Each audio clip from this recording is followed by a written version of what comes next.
And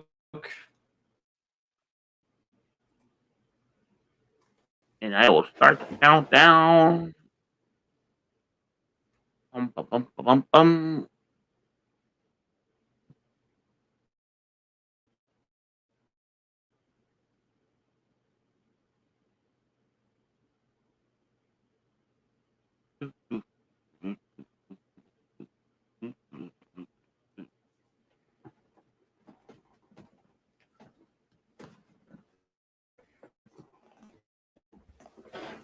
All right, let's do it.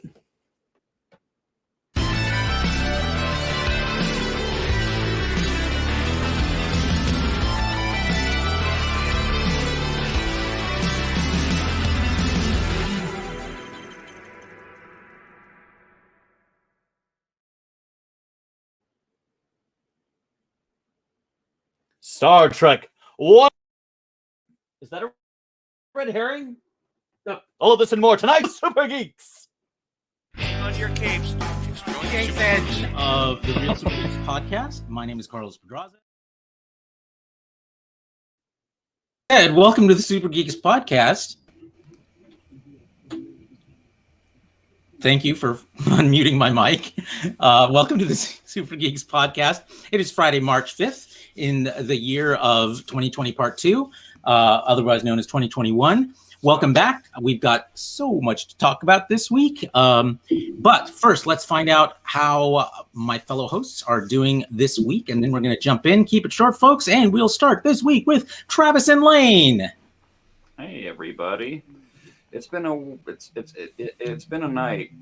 I'm hoping I didn't give a friend bad advice. She's going through a hard time right now. She listens to the show every now and then. Raina, pulling for you. I'm pulling for you, praying for you. Stay strong. You can get through this. You got and do whatever Lane tells you. Do whatever Lane tells you, because Lane's where I get all the wisdom from. Of course, of course. Well, let's find. You still don't get to be top billing on the Voyager documentary if they approve that. God damn it. We will be talking about that, though. So let's find out how Ensign Beard Fasse, a.k.a. Jason Kovalik, is doing this week. You got your first shot this week, didn't you? I did. I got my first shot today at 5 o'clock, and my arm's a little sore. Ah, well, wait till you get the second one. Don't do it on a Friday or a Wednesday, because it'll take you a couple days to recover. So I'm going to be doing it on a Friday. I'm doing it on the 26th, but I won't be on the show that week anyway, because I'm getting knee surgery done. So it'll be after my knee surgery. Wow. You can't put a microphone by your hospital bed? What's wrong with you? I mean I can, but I may not want to. Why would you not want to? You've got a legion of fans out there, Fasse. All three of them that are live now. Fasse fans. And it wouldn't be the first time someone came on this show under the influence of something, so you'd probably okay. That's true. You'd probably be great. So ponder that while we find out how the Eyebrows of Doom are doing this week. Ross Bullock, how are you doing? Frozen. Well, if it's not apparent, having connection issues with Allo, that has made things interesting, to say the least. I'm quite frustrated with my ISP and their lack of fixing my issue. Yeah, sorry to say, the intro may have gotten across a little choppy. It was still just as good though, because it just kind of worked. Well, you got the important part. The name of the show. Yeah, we got the important parts this week. Is that a red herring? On Super Geeks. Exactly. What more do we really need? So hopefully I'm able to actually stick around for the show, but if I drop off randomly, you know why. Okay. Well, next time, call it a scarlet herring and it'll be funnier. Okay. Let's find out how Sun Seal is doing this week. And more importantly, where the hell are you, Sun? Oh my God. I actually have two leaks to share with you guys. First of all, there's a rotary cell phone. There's a lady who makes rotary cell phones. Oh my God, I want one. So there's that. I mean, I'm old enough to remember rotary cell phones, or rotary phones, like Yeah. period. So having a rotary cell phone is just like, wow, that's childhood. Yeah, you should post that in the Facebook thing too, so the folks at home can see it. It's kind of cool. How much are they? Did it say how much they are? It comes in a kit. I'm gonna have to build it myself. Oh, that's not good. Well, like all the circuitry and stuff is already made. You just have to put it together. Mm-mm. Oh, great. Carlos is Second link, Adam Miles, illustrator on a book that's just been released. Oh, Adam, It's good children's book. news. Yeah, so Oh, yeah, that looks great. I quit. A children's book with a lesson in overcoming anger and envy. Well, we could all use some of that. and for where I'm at this week, I happen to be in on the magical island of Vardenfell, specifically in the city of Vivek. So for all of you people who loved Morrowind, I'm here. You're there. That's as long as the Red Mountain doesn't blow up, you'll be fine. Oh, that's not for another 200-300 years. Okay. so perfect. Okay, let's move on to our stalwart producer, Justin Burton. Justin, how are you doing this week? I'm doing pretty good. It's been an interesting, week. I'm working on trying to get moved here, hopefully soon. So yeah, it's doing pretty good. Well, excellent. Good to hear. Let's dive into the big story of the week because, well, it's a big story. Everybody's writing about it and talking about it, and that is the season finale of WANDAVISION. Probably What, the you finale. mean it's not finale. Dr. Seuss? It's Okay. not Dr. Seuss. It's not. Let's not even go there. It's not the COVID relief package. I am so fed up. I with will not talk culture. about Dr. Seuss. I will not talk about them, you silly goose. I am so fed up with the cancel culture outrage that's flooding my feed right now. Like, I have mixed feelings enough as it is on cancel culture. It's getting to a point where, especially in this people are- case where it actually is manufactured and it's not what the media Cancel is saying it culture is. rage. Stop Speaking putting of- him on stage. Speaking of faux rage, has anyone ever found a potato that had either a peen or a vag? Stop it. A potato? No, but I've seen some with enough eyes to be called an old god. I've seen heart-shaped potatoes. I've Those are seen- cool. And But not I even do have to to say tell you this right for the now. people making I all have seen a photograph of a potato that is quite literally a dictator. Well, Which one? and I will say this to the making the memes out there. Experience. Paw Patrol is not canceled.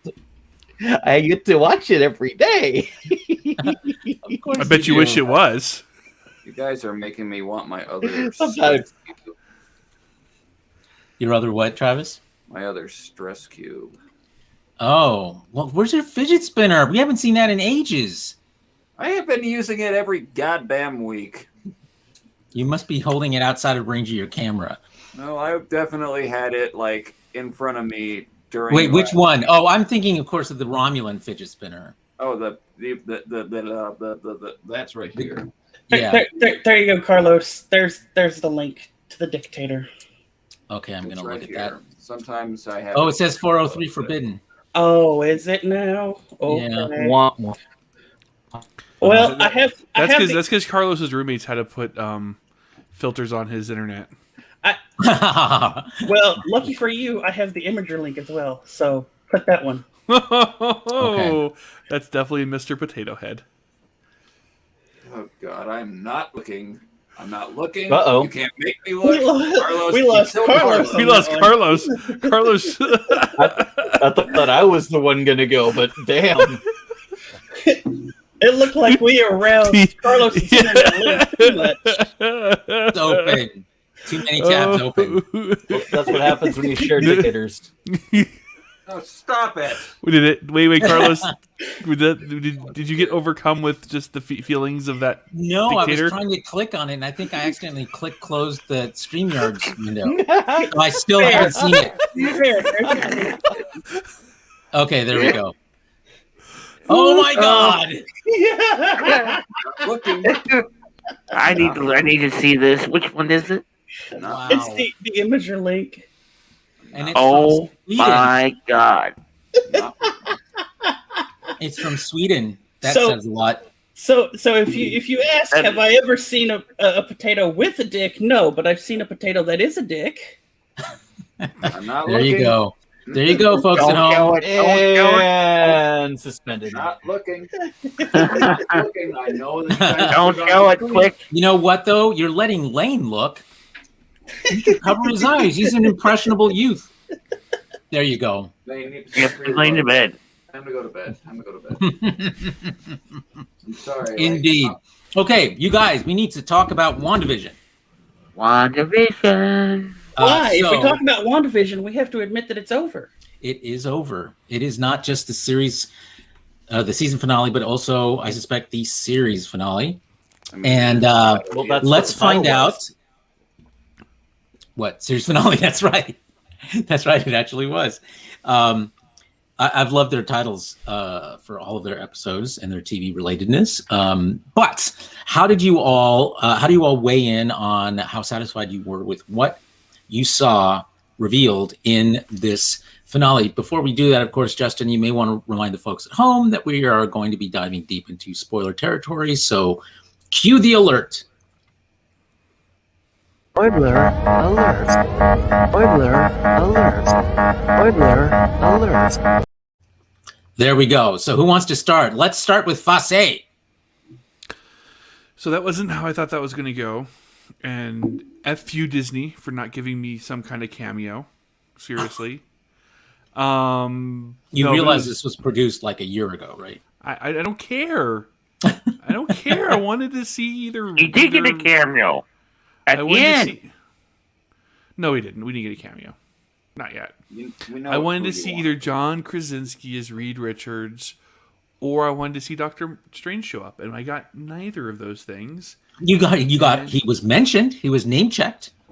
He was name checked, yeah, but I wanted to see him. But I mean, other than that obvious disappointment, I thought that it was a really good episode. It was really sad. That last, when she put her boys to bed was absolutely gut wrenching. We know that Vision is still alive and that Vision is back and Ish. different, ish. But it was really sad to see her, put her children to bed and know that was going to be it. And then, well, is it? Is it indeed? Eyebrows of Doom. How did it register with you? Yeah, the goodbye at the end was absolutely heartbreaking, and there were tears shed. But there was a lot that's happened that I didn't expect. As I alluded to in the intro, expectations were sorted, and things didn't go the way I expected. Assumptions that we made turned out false. Expectations that we had were unfulfilled. Give us a couple of examples. Well, for example, when we saw fake Pietro showed up, we assumed that he had been conjured out of thin air to be the new Quicksilver to the MCU, which I think was the point of his casting. But that turned out not to be the case. The guy's name was Boner, and he was Ralph Boner. Ralph Boner, and he was just some man-child who lived next door. We like Jason said, we expected to see Doctor Strange. We expected to see Reed Richards. Granted, that's most likely because of those fake trailers that kept getting shared around by some of us that built up those expectations. No, but the one from Disney did have that window, right? So one of the official trailers from Disney had the Doctor Strange window with a caped figure standing in front of it. Are you I don't sure? remember that one. Yes. Yeah, I don't remember that one. Because the site said official, but it was most definitely not. Yeah, my guess is it was the channel labeled said official, but it official, was a but it was lie. not official. Yeah. Building up Indeed. false expectations with the hope of getting clicks. Fake. But and I loved the fights were excellent. With and Wanda was excellent. The interplay between the two versions of the Vision was great. I love a good reference to the ship of Theseus, a reference I've made before on the show, and that was a wonderful way to kind of semi-resolve that. Kat Dennings got her moment in the sun. One short we got moment. To see, yeah, but it was a good one. It was good, but I love her so much. I would have loved to see more of her. We got to see Monica's powers fully manifest, where those bullets, even if we don't know what they are, she absorbed all the kinetic energy, and the bullets just fell to the ground. And the end credit scenes. If you missed them, there were 2 of them. There were 3 of them. Monica got. I love that the Skrulls are the good guys in the MCU. That's such a fun turn on things, where they're these horrible bad guys in the comics. I love that they're invested in the protection of Earth, and that's Talos. That's awesome. Yeah, my kid was watching of course, right before she seen the Skrull pop up. Let Ross finish. You'll get your chance. Go ahead, Ross. And then the second one, where Wanda is projecting this image for everyone to see around her, like she's living in, when in fact she's intensely studying the Darkhold. And having, without watching Agents of S.H.I.E.L.D., I would have had no idea how huge a deal that is, and all the shenanigans that book caused in that series. Indeed. All right. Thank you very much. Justin, now's your chance. You have to unmute yourself. Yeah, unmuting would be a good idea, wouldn't it? Yeah, I mean, I was kind of surprised things turned out the way they did, but the end credits thing, that sets up so much. Not only for another series that they could be throwing at us, but for Secret Wars, another Doctor Strange movie be coming along now. I mean, it opens up. Kind of sad to see WandaVision, but I think it did okay. I am kind of sad that she lost her family, but we knew eventually that was going to have to happen. Isn't Monica supposed to be like Captain Marvel 2 or something like that, or Blue Marvel or something like that? She was Captain Marvel in the comics for a while, and I think now what's she called? Photon, something like that.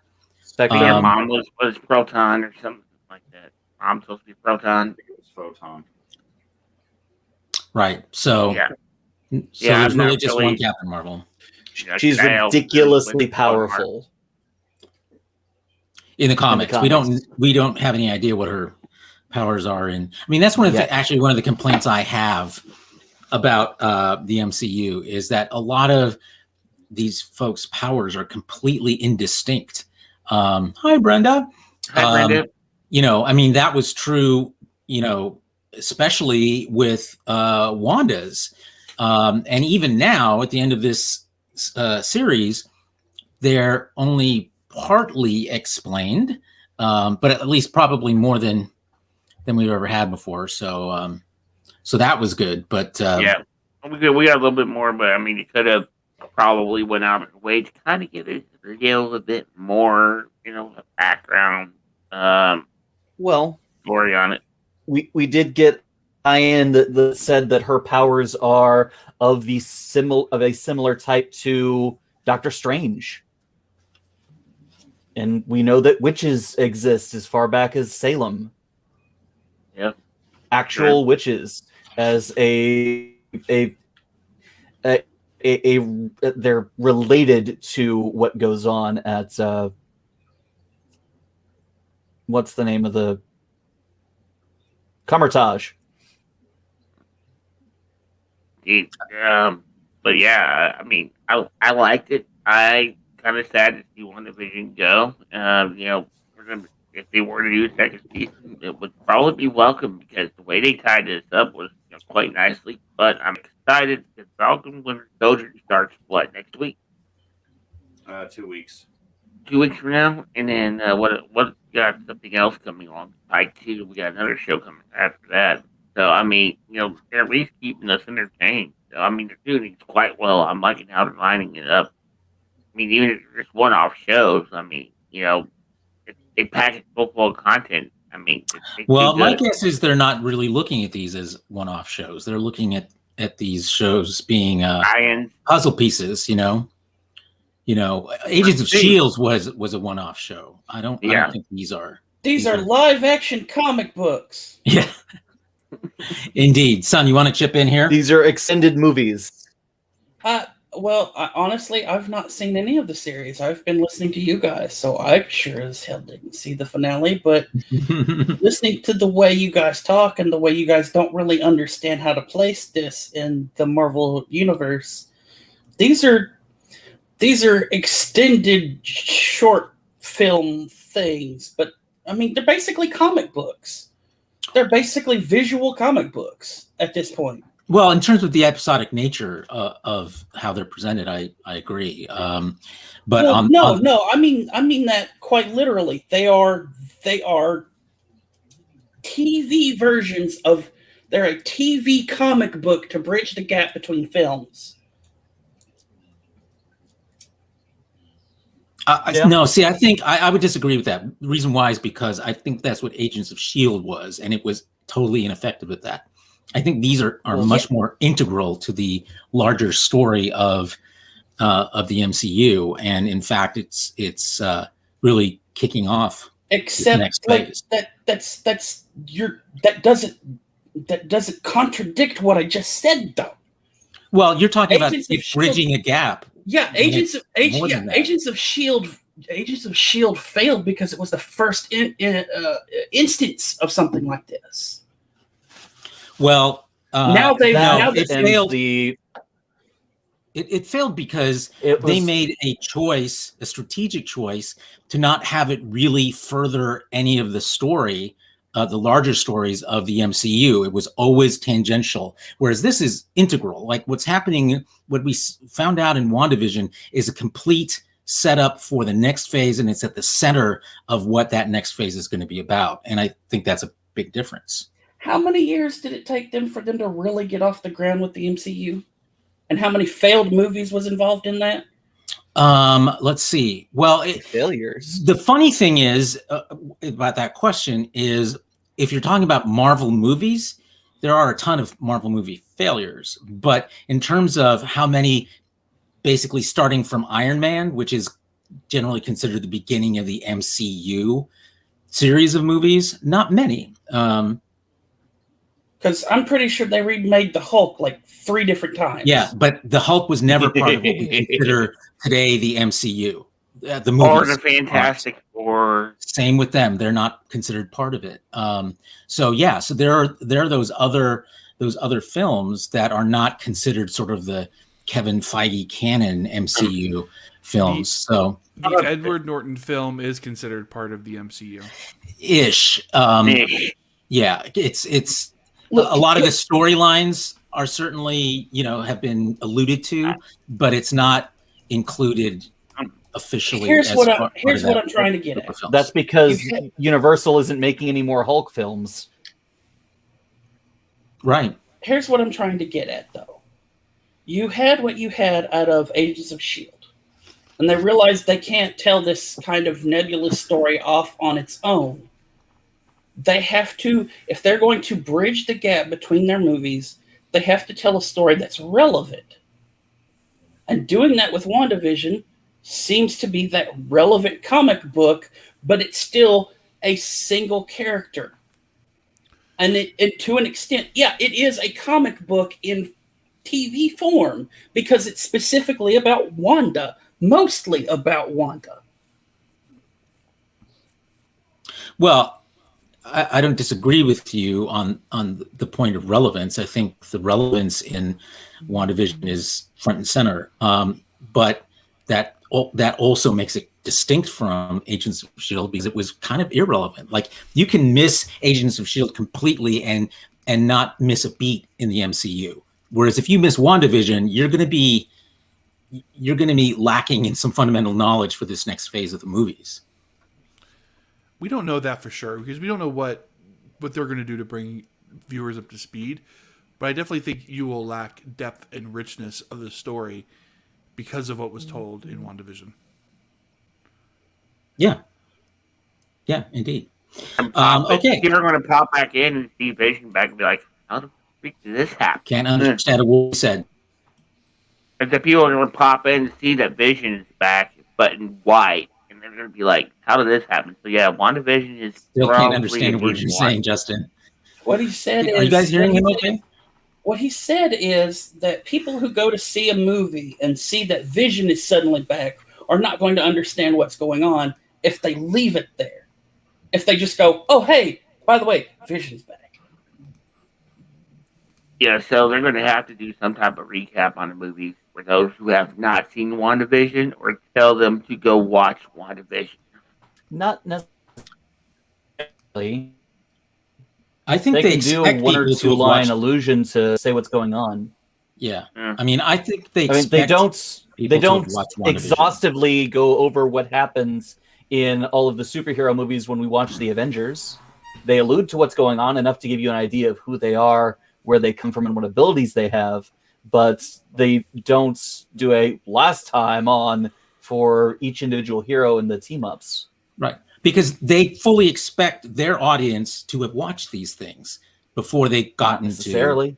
Yeah, they do. And if they don't, the movie moves forward. But people, again, I think Agents of S.H.I.E.L.D. is a perfect example of them not expecting people to have watched that. Like, it's completely and utterly tangential, whereas these other stories are integral. Like, knowing, like, if you'd seen, like, let's see, what was the second Thor movie? Ragnarok? No, Ragnarok was the third one. Dark World? Dark World. Yeah, so I couldn't make it through that film. I did try to watch it. It was pretty bad. I couldn't make it through it. But they still alluded to stuff from there, and so I needed to know.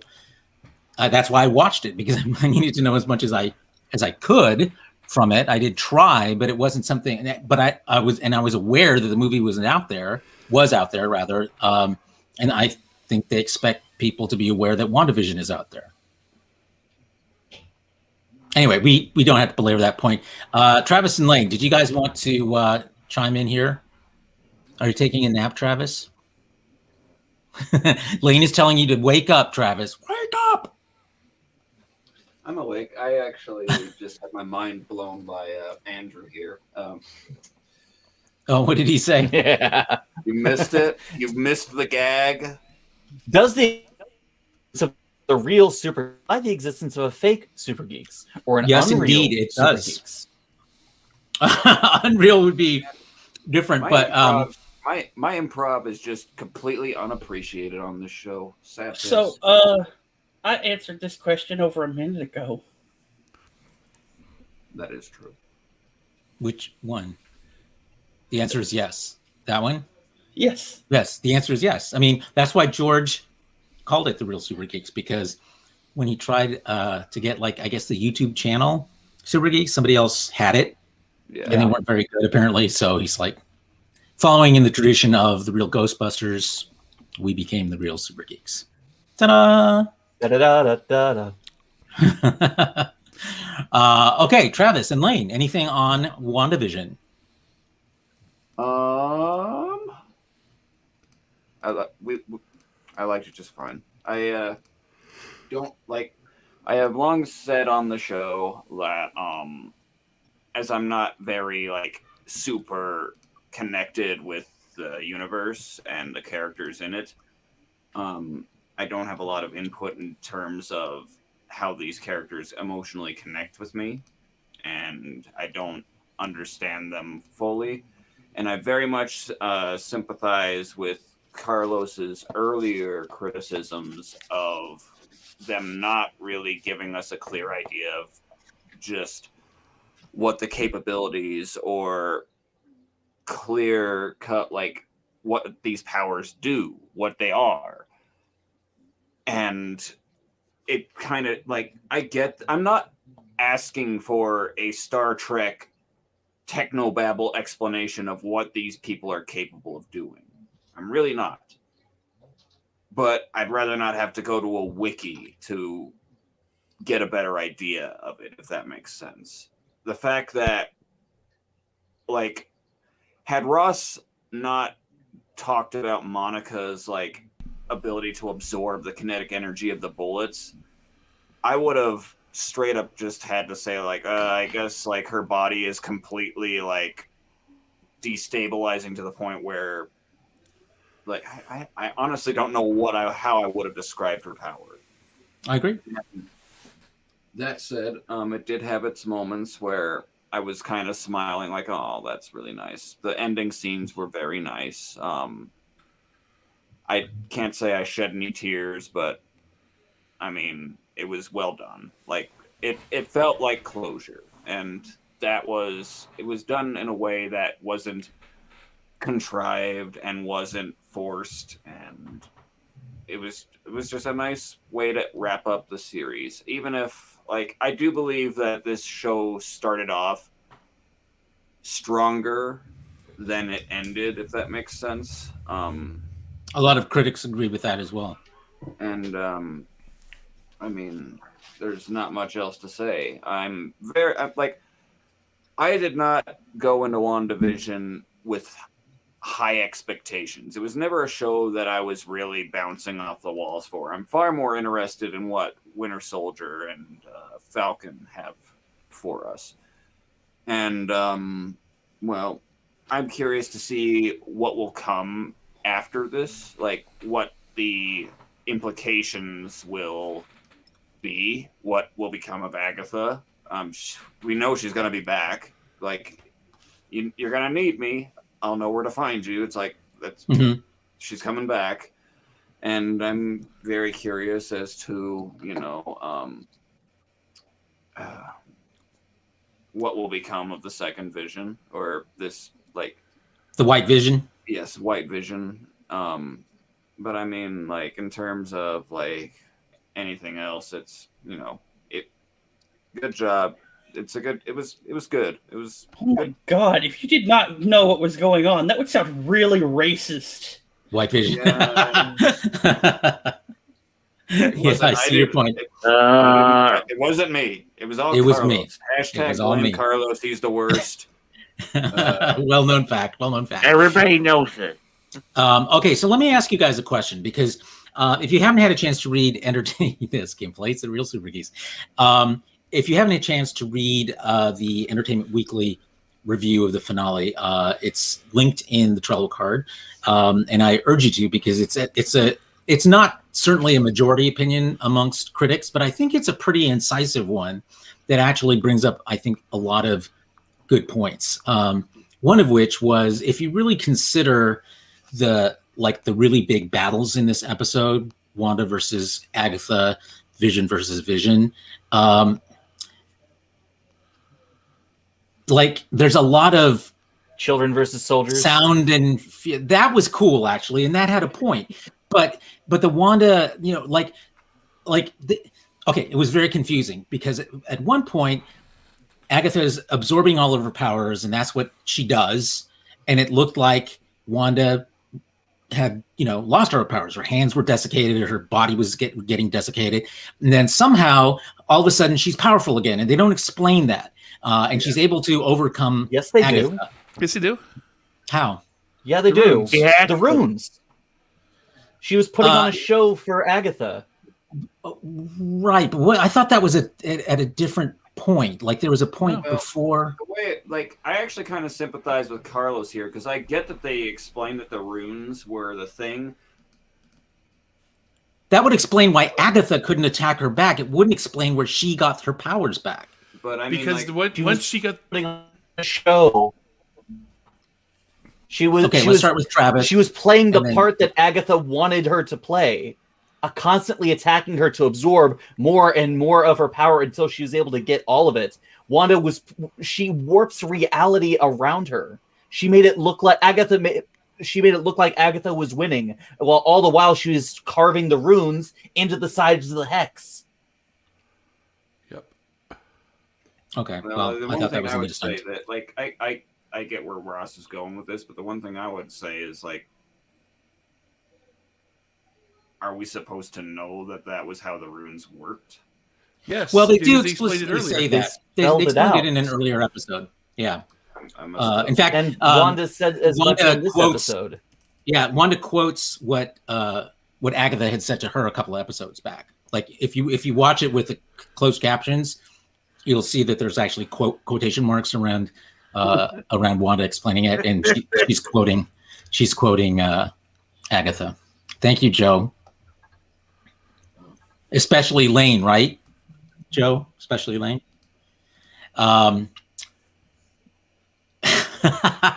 The other big fight, of course, in this episode was Vision versus Vision, and it seemed to me that was a lot of just, I shoot you with my jewel, you shoot me with your jewel, and lots of damage everywhere, and there really wasn't a dramatic, a truly dramatic confrontation with them up until the end when they, have the moment, the memory moment. At the end, but that was after a lot of just like,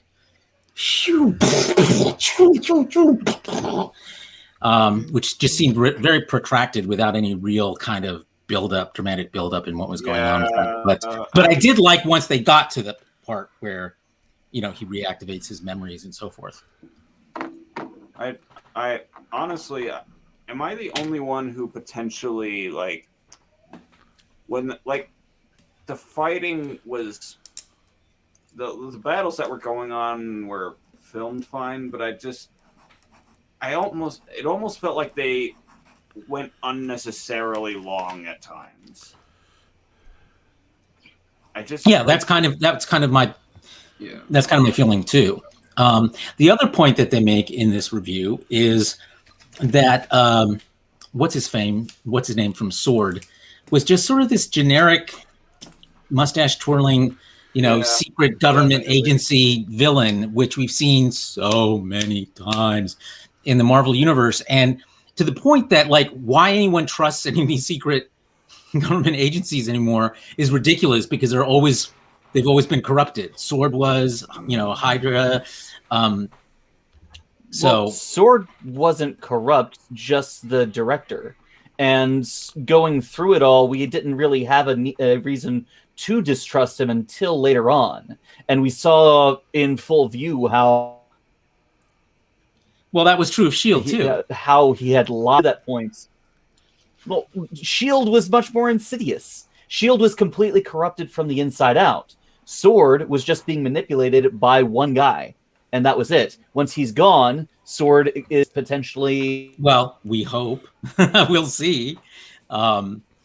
It's not like Hydra took over with the purpose of taking over the world. Well, I'm not saying that they're, a one-for-one match in terms of their the way they're portrayed. I'm just saying that it's now become this sort of like cliche of untrustworthy secret government agency, and it's worse than a trope. It's a cliche. I mean, never, ever, ever trust the secret government. Well, would you say that's Mr. Anderson? Well, wouldn't you say that's not just a Marvel thing? That's Yes, it is. But I think I think you're totally right on that, Ross. I think the difference though is that Marvel, I think, is well known with its extended universe or cinematic universe to really go beyond tropes, to really dig deeper, to and so that's why when they sort of keep falling back on this one, it sticks out like a sore thumb. I mean, I think in general, Marvel does a great job of going beyond cliches, beyond tropes, and it's just unfortunate they keep falling back to this particular one. Okay, any other thoughts on WandaVision? Anyone want to talk about like the reaction you're seeing from friends, neighbors, websites, blogs, etc.? I will start off with one statement and then throw it over to you guys. I have been impressed by this show in just how deeply and quickly it has become part of the zeitgeist. And maybe this is partly because of the pandemic and we're all stuck at home. And, this thing is that, it's very well made. It's entertaining to watch and so forth. And I've just been really impressed at how just it has become part of what almost everyone is talking about. What have you guys seen? I've seen absolutely none of what you're talking about. Well, I guess it depends on what crowds I you're don't. running. Yeah, I don't. Yeah, I really think this is a what crowds are you running in kind of thing, and my only guess is you guys are running in crowds in which nothing but WandaVision was marketed every fucking where. The only place I've ever seen anything mentioned of WandaVision has been on the television when my mother's watching it. Oh, your mother's watching it? No. My mother's watching television. It's just plastered all over Freeform. Okay, gotcha. Yes, which is Of course. Indeed. Travis and Lane. I haven't really seen any reactions from anybody, but take this with a grain of salt because I actually only watched the episode about an hour ago. So I was late to watching it, and so I pretty much avoided any talk about it. Well, I don't mean just the specific episode. I mean the whole series. It's been mentioned here and there on Discord, a few servers I'm on. There's been like some, WandaVision was really good this week and whatnot. But I mean, like, in terms of as a series, I haven't really heard any talk about it today. So, okay. Other thoughts? I think it's interesting. So, I mean, I guess we travel in similar circles like Carlos because it does seem to have really kind of captured the zeitgeist from my vantage point. And it's really interesting to see a show that's really about a show within a show that's, just take off. Like, Wanda and Vision weren't necessarily like the A players of the Marvel Cinematic Universe prior to this series, but I think going forward they almost have to be. Yeah, I would say, in fact, that up to this, they were criminally underused, except for when they needed, big things to blow up. There's Wanda, or they needed, an Infinity Stone. There's Vision, Okay, any other thoughts? I wish there was more. Well, there'll be more of something. Remind us again when the next series starts. That would be Falcon and the Winter Soldier. Have you guys seen any of the new teasers for that? Yes. I kind of like it. I want to see the one trailer. I really liked the whole Captain America's shield part of it, which is curiosity raising for me. So looking forward to seeing how that turns out. I mean, I think one of the things about these shows, these Disney Plus shows, is these shows matter, in the grander scheme of the Marvel universe. And that's why I'm looking forward so much to seeing them, because we're seeing, for example, this is a direct aftermath from the Infinity War and Endgame, and we're seeing what the fallout of that really is in a way that's going to connect to what we see in other shows and other movies going forward. Right. So a thumbs up from me on that note. I love how they're interconnecting everything, and they're just kind of trying to keep going with it, because we'll probably see going into Falcon and Winter Soldier, the ramifications of what Wanda did. Okay, one last thing before we move on to our next big news of the week. Let's get a rating from you folks, 1 to 10, or however many badges you want to show this week, Fase, for finale specifically and series in general. Let's start with the Eyebrows of Doom. Okay. Unconventional. I'm very, very curious to see what props I can do you're this using this without week. making a big old mess here. What is A wrong whole lot of Necron scarabs. Oh my god. Okay. Fasay, can you beat that?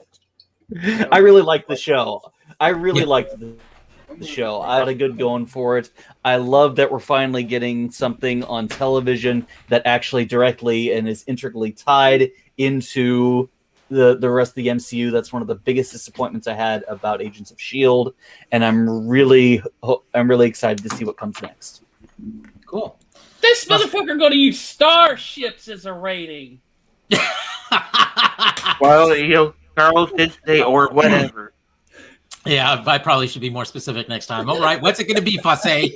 Is it my turn yet? Okay. Yes, it is your turn. Let's get Right. through this. So I'm going to go with 4. Oh my god. 1, Oh, he's showing off his Eagle Moss ships now. Yes. 2, 4 enterprises. You are the worst. 3. Okay. I mean, look, I love Eagle Moss too. Enterprise C. I love the Enterprise C. Ah, And 4. wait, what is that? Oh, okay. Disco Prize 4 enterprises out of 5. and 1 discovery. I'm not sure what that translates into, but I'm guessing that's pretty good. Conan Yeah. O'Brien would say, "Figure it out." He's missing the Enterprise B.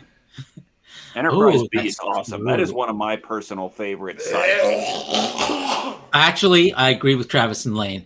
Yes, I Okay. get Justin, Stalwart Justin. How do you weigh in on 10 out of finale 10. and show? 10 out of 10 lizard babies. Okay, that's sending a very, very mixed message. Stalwart Justin. Because the lizard babies are gross, but 10 out of 10 sounds like it's a good thing. Okay, we'll go with that. Travis and Lane. I'm gonna go back to the conventional things, god damn it, because at least that makes sense. Hey, as Captain America would say, language.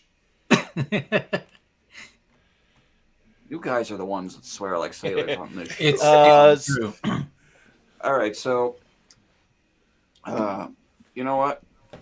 For both this finale and the series, I'm gonna go ahead and give it a 7 out of 10. Okay. It like good, not great.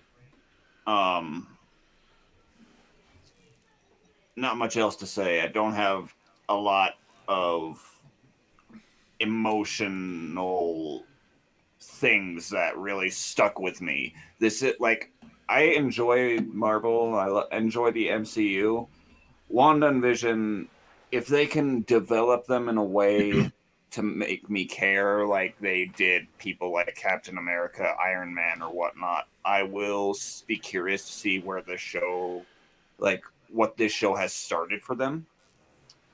But as it stands right now, I still don't really have a lot of, like, there's just not, I'm not attached to these two as I am, say, the Guardians of the Galaxy or, you know,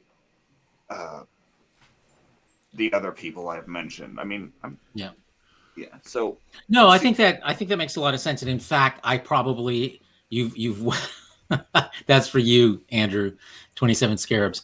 I actually, hearing your explanation there, Travis and Lane, I totally agree. I think I was going to go with an 8, but I think the point that you raise about like as well made as this show was, I didn't feel that same emotional connection with the characters as I did with, you know, Steve Rogers and Tony Stark and Thor. And, you know, it just, I wanted it, particularly with Wanda, because she's such a truly tragic character that you get some hint of that because you see that, you know, everything the show is about is basically founded on her trauma. But I just felt like I didn't feel it, you know. I got it, you know, intellectually. I didn't feel it emotionally. You didn't cry? I didn't cry. There was an entire episode that really highlighted her traumas. Well, I know. I'm saying that it was all explained. I don't think it's a question of them not explaining it. I'm just saying that when I compare how I felt after, you know, Captain America: First Avenger or Winter Soldier with this, I'm not feeling the same emotional resonance. I've noticed a major difference between the people who cried and the people who haven't. The people who cried have children. I knew you were going to say that. I knew you were going to say that. No, I'm sure that's. I think it's a good point. Well, obviously not much if that relationship isn't making you cry. I do want to say that as much as there is this kind of hopefulness, I guess, that you guys have, that they're the lead for this next phase of Marvel, part of me wonders, and like I said, I've not seen this. I'm just going on what you guys have been talking about. Part of this makes me wonder if basically Wanda is just going to be the gatekeeper for the multiverse at this point. I think that Doctor Strange will use the Hex as a means to travel a multiverse. He can already do that. He doesn't need Wanda for that. I think she's really going to end up being a sort of a tragic figure at the center of it all, and maybe sparking some kind of dare I use the word crisis. Sorry, but that's kind of how they're setting it up. Wars. But it is clear think about this. That Wanda didn't hold on to the Hex at the end. She saw the pain and suffering she was causing, and she ended it at great cost to herself. Yeah. So I don't think she's going to be irresponsible with this power and the knowledge she's gaining from the Darkhold. She might end up being something of an anti-hero, but I don't think she's going to be an antagonist. Well, yeah, I think you're right. I don't, her being tragic means that the things that she ends up doing that are bad aren't because she's evil, but because she's misguided or traumatized or whatever. So there's like a psychological reason for it that isn't about being evil. But I think that's, if they mirror the character to any degree from the character we see in the comics, that's totally the direction that they'd be going in. So we'll see. All right, thank you. Did everyone get a chance to weigh in? I think everyone did. Yes. Justin, did you give us a number? You did? Okay, good. Yeah, lizard baby. Oh, right. That's right. That's what throws me off is the damn lizard. You missed Andrew's timing on that one. No, I saw it. Okay. Children, Travis. Well, thank you all for your thoughts on WandaVision. Now that it is concluded, let's talk about the big news in Star Trek. And this came out just at the very end of this week. And that is the news that apparently the long gestating fourth Star Trek movie is a go again, or at least to the extent that they now have a writer associated with it. And the writer comes out of, her name is Kalinda Vasquez, and she comes out of Fear the Walking Dead, and also wrote a number of pivotal episodes of Discovery as well. I'm going to start with you, Travis, because I know you have been seeing a lot of reactions on the big Star Trek Facebook group, where, of course, you are one of the admins, to tell us a little bit about how this news is being received, and also what, of course, you personally and Lane think of the prospects now that we have a writer attached with this and things seem to be moving forward. I'm actually kind of surprised because a lot of the reactions I'm personally seeing are optimistic, excited. The only real negative reaction that I've seen just came from somebody who submitted the news article with the 2 words, "kill me." And I was just like, okay. Can't please everybody, but on a personal note, I'm still very optimistic for a 4th Star Trek Kelvinverse movie, if this is what that is. Which we don't know at this point.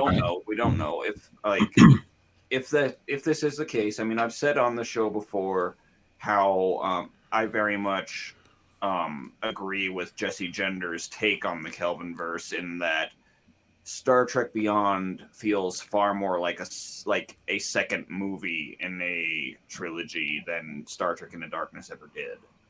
And I do like there can be like one final film to give the cast time to like become the characters we know they will become in our hearts and minds and legends and whatnot.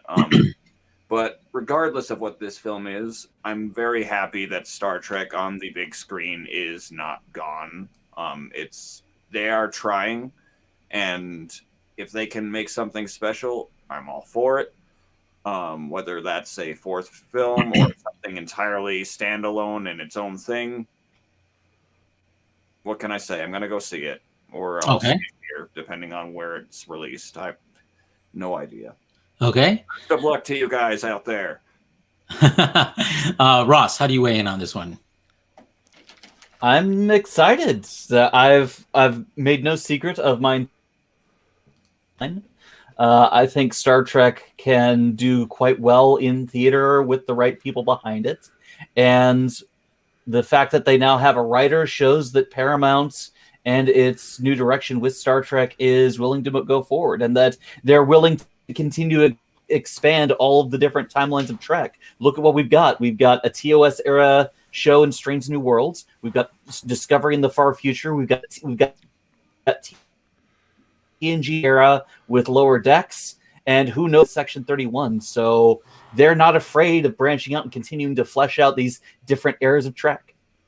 Indeed. To that end, or with respect to that, one of the things Alex Kurtzman said in an interview this week was that while Star Trek by its nature, all its shows are interconnected, he's telling people not to expect there to be like crossovers, like we've seen, like, well, the CW universe is a prime example of like heavy crossovers.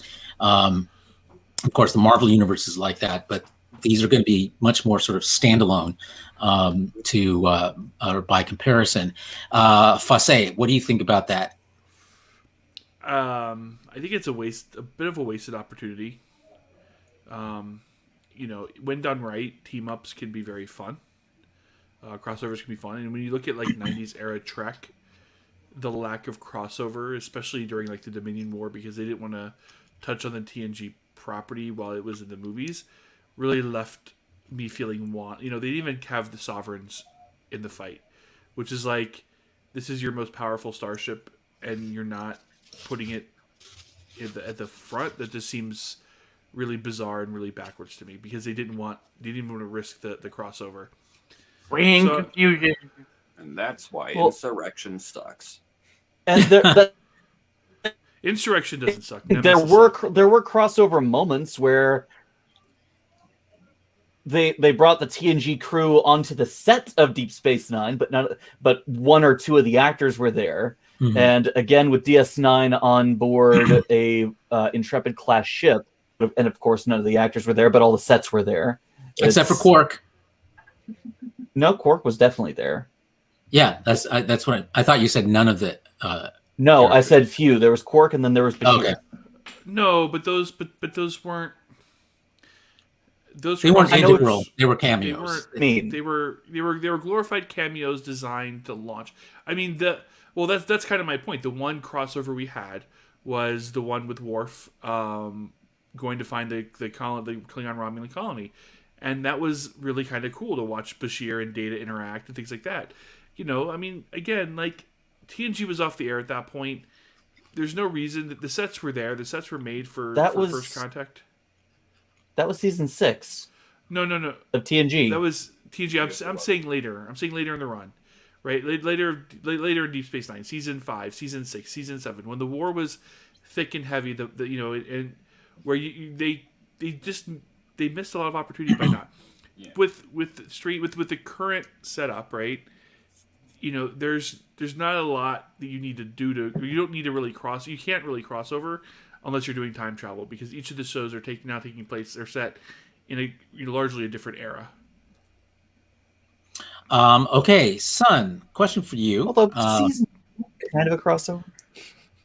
Okay, so Son, question for you. How significant do you think the fact that they have picked a writer who's sort of deeply enmeshed in the Discovery milieu, that she's the one who's leading the story here? Is that more likely to make it something sort of Discovery related, if not like in tone, if not in terms of actual plot, or is it important at all? It shouldn't be important at all. If this is a good writer, she should be able to write anything for Star Trek from any era and have them differentiated from themselves. Mm-hmm. So there's that question answered. Hey, Travis, you know that guy that posted that article and said, kill me? I do have a Veron T disruptor. Hey, Raul. Hey, Hello. Sorry for my tardiness. So yeah, I could kill him in the most painful way possible. I'm a pass. Is that? I always Raul was wondering what the hell. He walks in to talk. No, not with Son.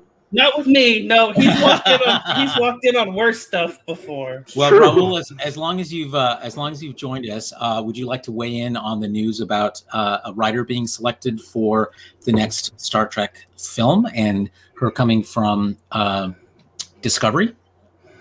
Okay. I thought the cinematographic quality of Discovery is actually quite high.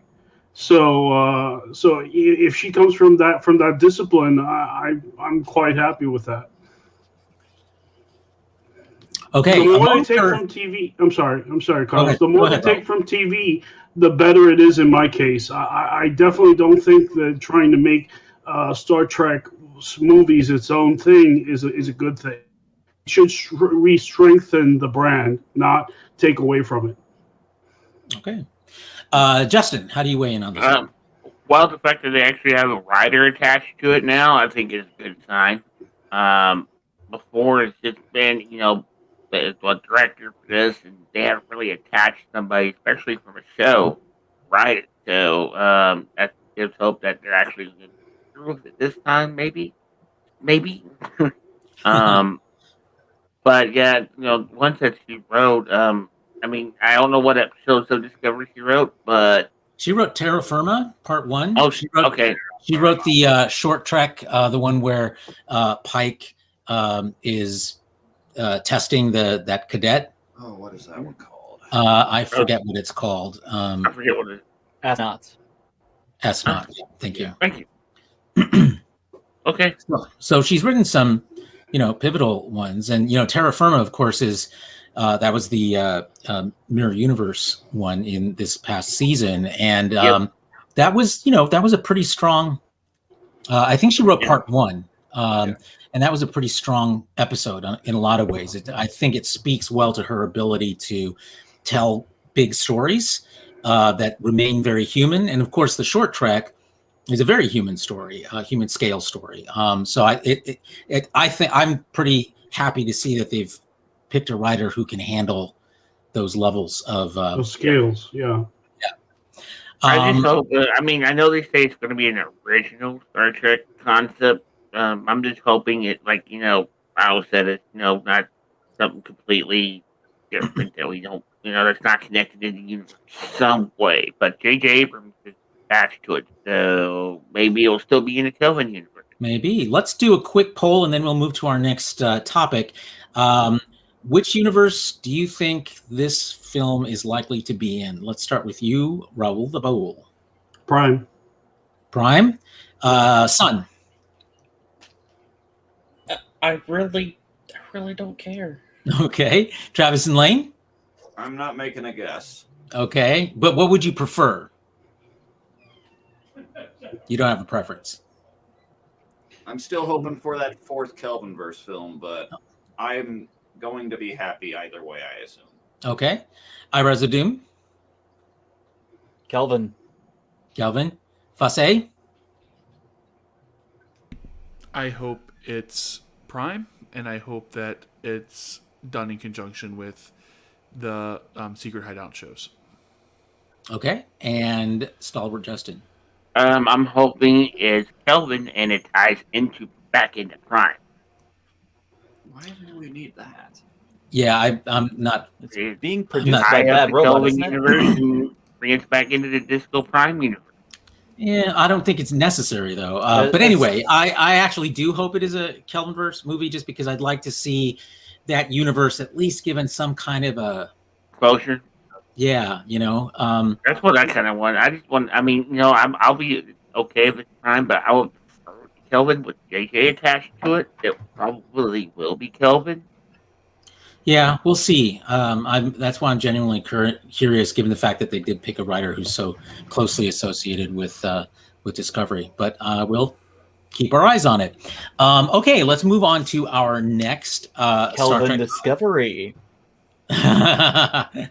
Our next Star Trek topic is the news this week that in their first few days of crowdfunding on Indiegogo, the producers of the coming or proposed Voyager documentary have far surpassed their fundraising goals for the production of this documentary. Same folks who brought us For the Love of Spock and the very well-regarded DS9 documentary. So how many of you are actually putting money into this, and what do you think of the prospects of a Voyager documentary?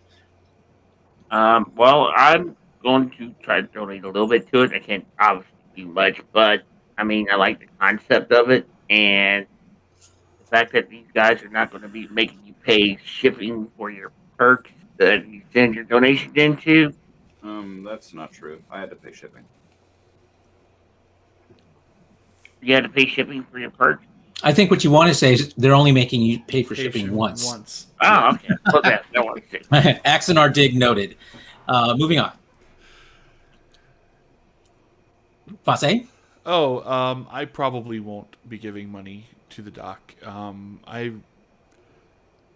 They're entertaining, but like not something I feel like I need to contribute to. I did say something. I do think it's odd that for a Voyager doc, the majority of the interactions, like the interactive interactions, are with stars that aren't associated with Voyager. What do you think that is? I don't know, but it just seems odd that like you can't get. I mean, I understand why Avery, what's his name, didn't do the DS9 stuff because he doesn't do anything Star Trek related anymore. But obviously, Kate Mulgrew is, it's bizarre that like the away mission 4, which is dinner, is with James Darren, Nicole DeBoyer, Connor Trinneer, and Dominic. It just seems weird that like. Yeah, the only as I was looking at the descriptions on their Indiegogo page, the only two Voyager cast members who really stuck out to me as being really, really participating in this are Garrett Wang and Tim Russ, who have always been very sort of fan involved, supportive. and Robert so, Duncan Gill too, ain't he?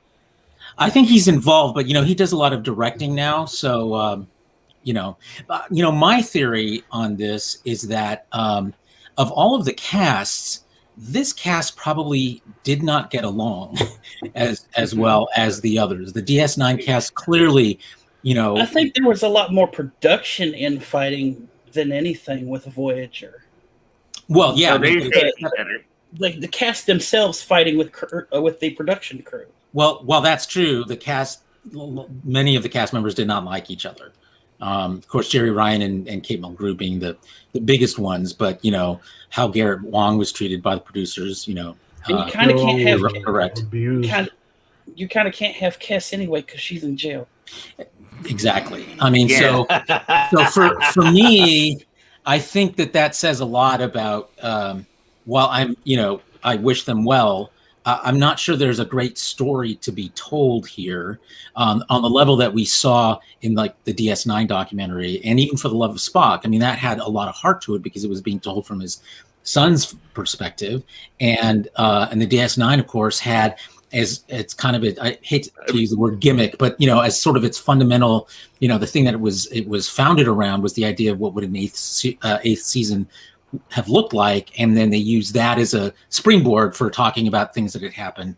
I mean, getting them to talk about stuff individually is probably easier than getting them all together to do perks for the donation, because I don't think they can stand each other for long periods of time in close company after stories we've heard. But they were all supposed to be on stage at STLV. Yeah, right? let's also be honest, though. This was the show was not as compelling as DS9 or Spock's character individually was. So expecting more out of it is kind of unrealistic. No, but I do think it's. I mean, and again, I could be off. It just seems odd that the stars of the show, like, it just seems odd that they're not front and center. They're not front and center. The premium perks are freaking the hologram from Deep Space Nine. Like, that's like just bizarre to me. Yeah. Yeah. No, I think it is bizarre, and I think the reason why is because it was not a very together cast. I don't know if I'd go so far as saying hate each other, but there was a lot of strife inside that cast. Right, but I don't know. What does it cost to buy Nathan Phillips for a couple of hours for an interview? Or for anything at this point. Yeah, like these people aren't like. I mean, no offense, right? These people aren't huge in-demand talent. I think the most successful career. The two most successful careers to come out of Voyager were Kate Mulgrew, specifically around Orange is the New Black, and Jerry Ryan. Yeah. Everyone else has just kind of fizzled. No offense. Bob Picardo had some success on Stargate too. Let's not forget that. But it just seems odd that, like, again, this isn't like you have to be best pals. It's, hey, we're going to do this doc. We want to raise money for this doc. Kate, Bob Picardo and Robbie McDuncan McNeil and Garrett Wang. Let's have a Skype dinner with, or let's have a dinner with, when the world reopens with the fans. They're going to pay $2,000 a pop. Like, it just seems odd that you can't get that together. Like, well, I mean, but it's not like they aren't involved with the fan community, because they're all involved with the fan community. That every single one of them is involved.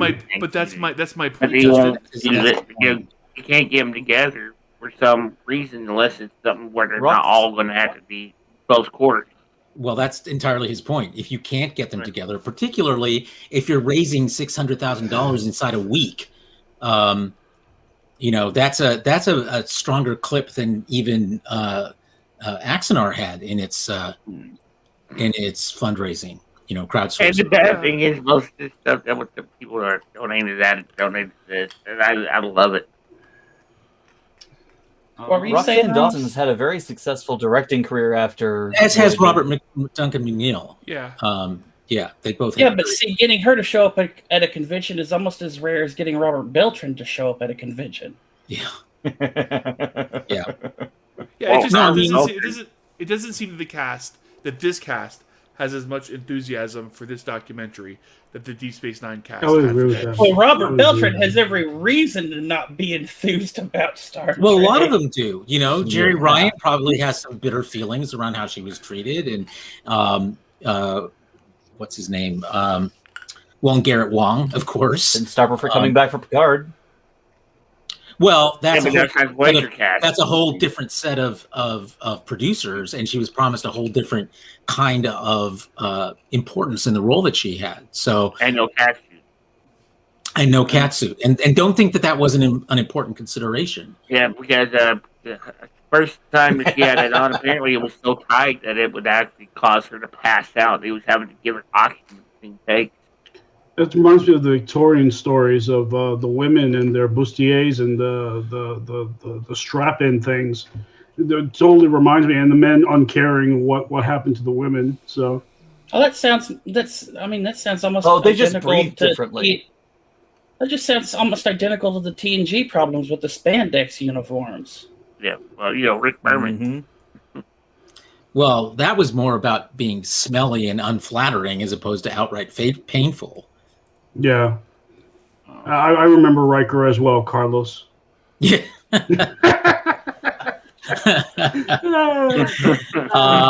Okay, so Let's see. Travis and Lane, do you have a thought on this? Yes, we do. I'm going to go ahead and express a little optimism, and I will go ahead and say that I have thrown $95 at this documentary. I actually woke up 3:30 in the morning the night it went live, and was like, oh, the thing's live. I looked at the perks. Fuck it. Put it on the credit card. Deal with it later. The next day I actually wrote out a very lengthy thing on the Star Trek group about what Voyager means to me.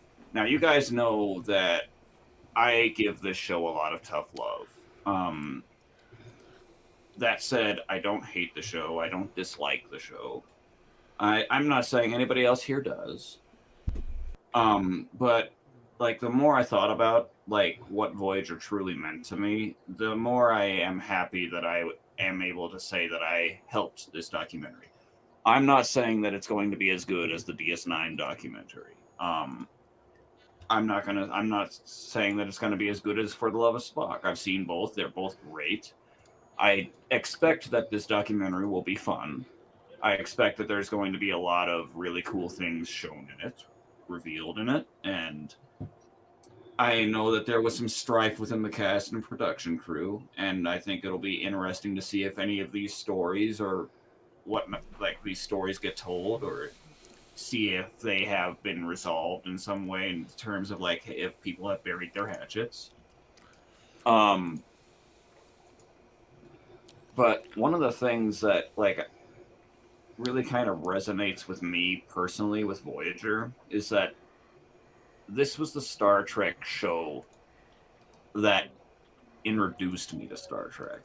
Now, when I say that, I mean that it has been there from the get-go. I didn't watch it religiously or anything like that, but it has been a constant presence within my family for about as long as I can remember. Our first family cat was named Neelix, and we got him in 19... That's adorable. Would have been slightly more disturbing. It would have been 7 of 9. Yeah, we got him. If you were counting. We got him, I believe, in late 1995. And Voyager had premiered that year. When I moved to Colorado, Voyager was still airing, and I would catch it every now and then just out of the corner of my eye. I knew who Janeway was. I knew who Neelix was, obviously. And while I didn't know episode titles, there were very key moments that actually stuck with me. I remembered watching Worst Case Scenario, the holodeck episode with Seska. I had no idea who Seska was, but I remember Tuvok and Paris working through this dangerous holoprogram on the ship. I remember Janeway ramming the Voyager into the time ship. I remember the very end of Pathfinder when Janeway finally contacts the Alpha Quadrant over the radio. And do you remember the Nazis? Do you remember the Nazis? I did not see Klingons. The Rojan Nazis. Space Nazis. It's integral to track, I'm telling you. No, but if you're going to do Space Nazis, the Hirogen... I mean, the Killing Game was probably the two best episodes of Voyager. Actually, I totally agree with that. That was a very fun two-parter. Yeah. And I like seeing Janeway in Klingon makeup. And while Dad eventually started buying the original series DVDs, without Voyager, I don't think he would have done that for us.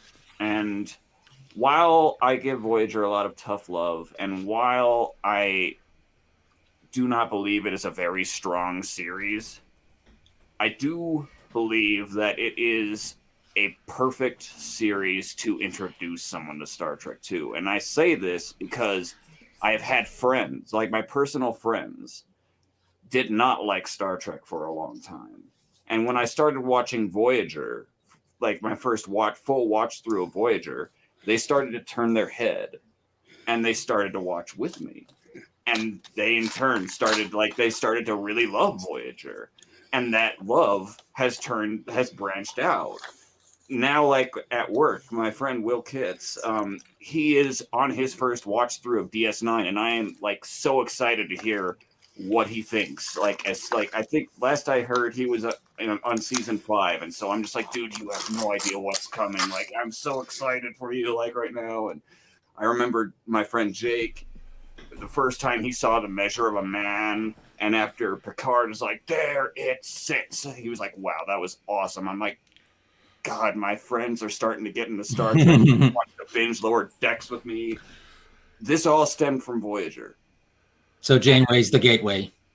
Yes. Like, as much as I say that Voyager is not perfect, it's not strong, it is a good stepping stone. And it means a lot to me. It will always have a special place in my heart in terms of my Star Trek love. And I do not regret throwing almost $100 at this show. I'm even considering throwing more at it. It's just my way of saying thank you to these people that gave us this show, even if they're not behind the documentary itself. I actually challenged the group. When I watched the DS9 episode in theater, documentary in theater, we stayed through the credits, and I was just like jaw dropped. Like, my jaw dropped at that length of that backers list. And I told the group, I want that list to be even longer. So I'm hoping it is. My guess is it will be if what we're seeing is, I mean, they have 3 weeks left, and they're already 4 times past their original goal. So maybe you don't make enough to where they can actually get all the Voyager cast together. But yes, ramble over. I'm excited for it. So Okay. I've noticed something quite disturbing. The listing that we have in our archive has no link to wherever this is at. That is unacceptable. Are you talking about a link to the Indiegogo? Yeah. Yeah, you're right. While I added graphics to that, I'm not the one who added the actual cards. So that's why. But shimmy on over to that Star Trek Facebook group, and it's prominently featured there. Okay, so apologies on that oversight. Thank you for your thoughts on that. Let's move to our next topic, and this one also is it's about you, Travis, and your continuing series this month for National Women's Month, in which you are picking the 30 greatest female protagonists of Star Trek. And you're only a few in. And I know Ensign Beard Fassé has thoughts about at least one of them. But tell us a little bit about how you think it's going, what the reception's been like. I've noted with some of them that some of them are going to be controversial, and you're prepared for that. How's it going? Who do we have so far? Because you only have about 4 so far? 5? We are currently on number 26 today, so we've got about 25, 24, 20. We were only like 5 entries in, and the idea was actually given to me when I was kind of brainstorming what my next one would be months ago. Because after I did the antagonists, I was very much like, what do I do now? Like, I have a few ideas, and I just kind of reached out to the group, like, hey, give me some ideas. And someone said, greatest women characters, and I was like, I could see doing something like that, and it clicked that it would be very appropriate to do it for National Women's History Month. And how's the reception been? When I announced it, there was some optimism, there was some excitement, there was also some some nervous reactions, and understandably so. I had someone saying, is this going to be written by a woman? Is this going, like, it feels weird that a man is ranking women. And while, like, I definitely understood where they were coming from, because as much as I hate saying it, there is definitely sensitive history behind how women have been treated in the fandom, in the franchise. It's it's unfortunate and it's understandable. I mean, yes, Arguably, one of your choices this week. I think she was 27. Keiko, or was she 28? She was 26. She's 26. Wait. Oh, okay. She's today's. She's today's. Yeah. character. Oh, right. Okay, she's today's. So yeah, I mean, arguably, this is a character, and you stood up for her as a worthy character, a character worthy of being included in this list. But a classic character that was basically kind of wasted by the writers, by the producers. She had certainly her high points throughout the 2 series that she appeared in, DS9 and TNG. But she was obviously most of the time written by men. And so a lot of the times she came across as being kind of, bitchy. But I like the point you made about how what was the name of that survey, that inventory, of how how well couples get along. I can't remember the exact name of it. It was like the Gotsman's. Well, the point of it being that it's a way of rating how happy couples are by how they communicate and so forth. And when you run Keiko and Miles O'Brien through it, they actually come out pretty high. They are a very happy couple, and in terms of reception for how it's been going, it's actually been very surprising, because when the day before we started doing this, I put out a disclaimer saying, like, look, we're going to be holding the comment threads to heavy scrutiny, because like in the 4 years I've been here, I have seen a lot of posts that have been about these characters, and there has always been the people in the comments who will make terrible innuendos, like, oh, her ample nacelles look awesome, and just like it happens. And I very much was like, look, this is not what this is here for. Like, we are going to be very, very heavy-handed on anything that is deemed inappropriate.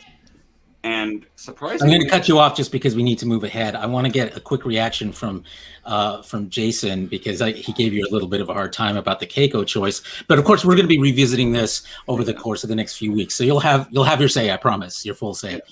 So Fase. So the way I describe Keiko is that she's like how an ex-husband writes his ex-wife. Listen, I am no fan of how Star Trek writers write women, especially in the Berman era. They were all really written poorly. The only woman characters I think that were kind of really written well were Kira. I think was written really well. I think Jadzia was written pretty well. And I think even Ezri in some regards I think the Deep Space Nine writers typically did better.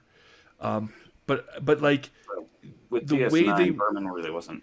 Yeah, that's why. The way they wrote Keiko, I mean, like it's just like this is the way I describe it. It's you're writing, you're using your ex-wife as creative fodder for the show. I mean, Keiko was fine in TNG. And yeah, you can say, well, she had motivation. Miles drug her to the space station, blah, blah, blah, blah. But she was written, I think you called it, Carlos, pretty bitchy. And not just the episodes where she was possessed by an alien bitchy.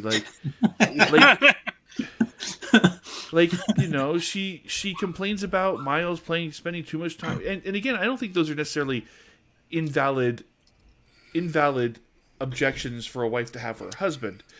The way she communicates is harpy and naggy, and it's just written very misogynistically. Mm-hmm. The way you're talking about it, and the way I remember watching those episodes, it almost seems like they tried to write her as a Roseanne type character and failed gloriously. Wow. That's an interesting point of view. Yeah, it's very possible that they tried to do that. I think they tried to depict what they believe was a realistic relationship, and I don't think it is. I don't think And if it is, it's unhappy at that. Yeah. Right, Yeah. right.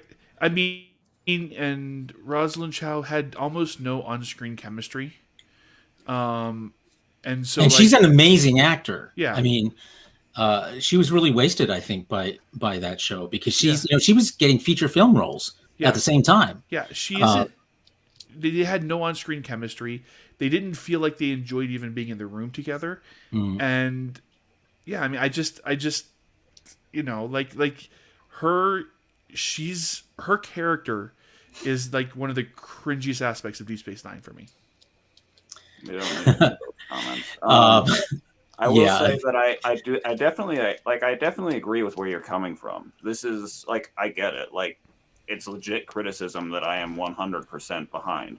I guess why she's here is mainly because I'm not really. I think you explain it pretty well in your write-up on it. Yeah. It's lengthy, so I'd encourage people to look it up because I think you grapple these issues. It's not these so issues much really about. well. It's not so much about how well they're written. It's what they brought forward and what worked with them and how well it worked. See, I haven't seen this write up, and there's no link in our Trello, but the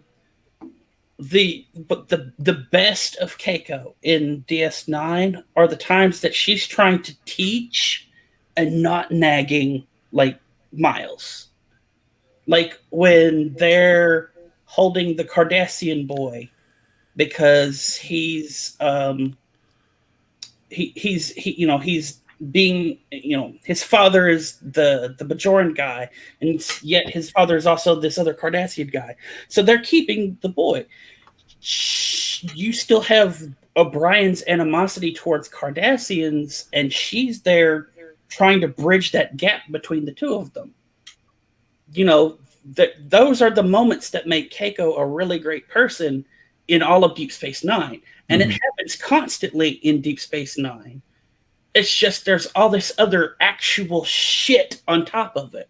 Yeah, I think you're right.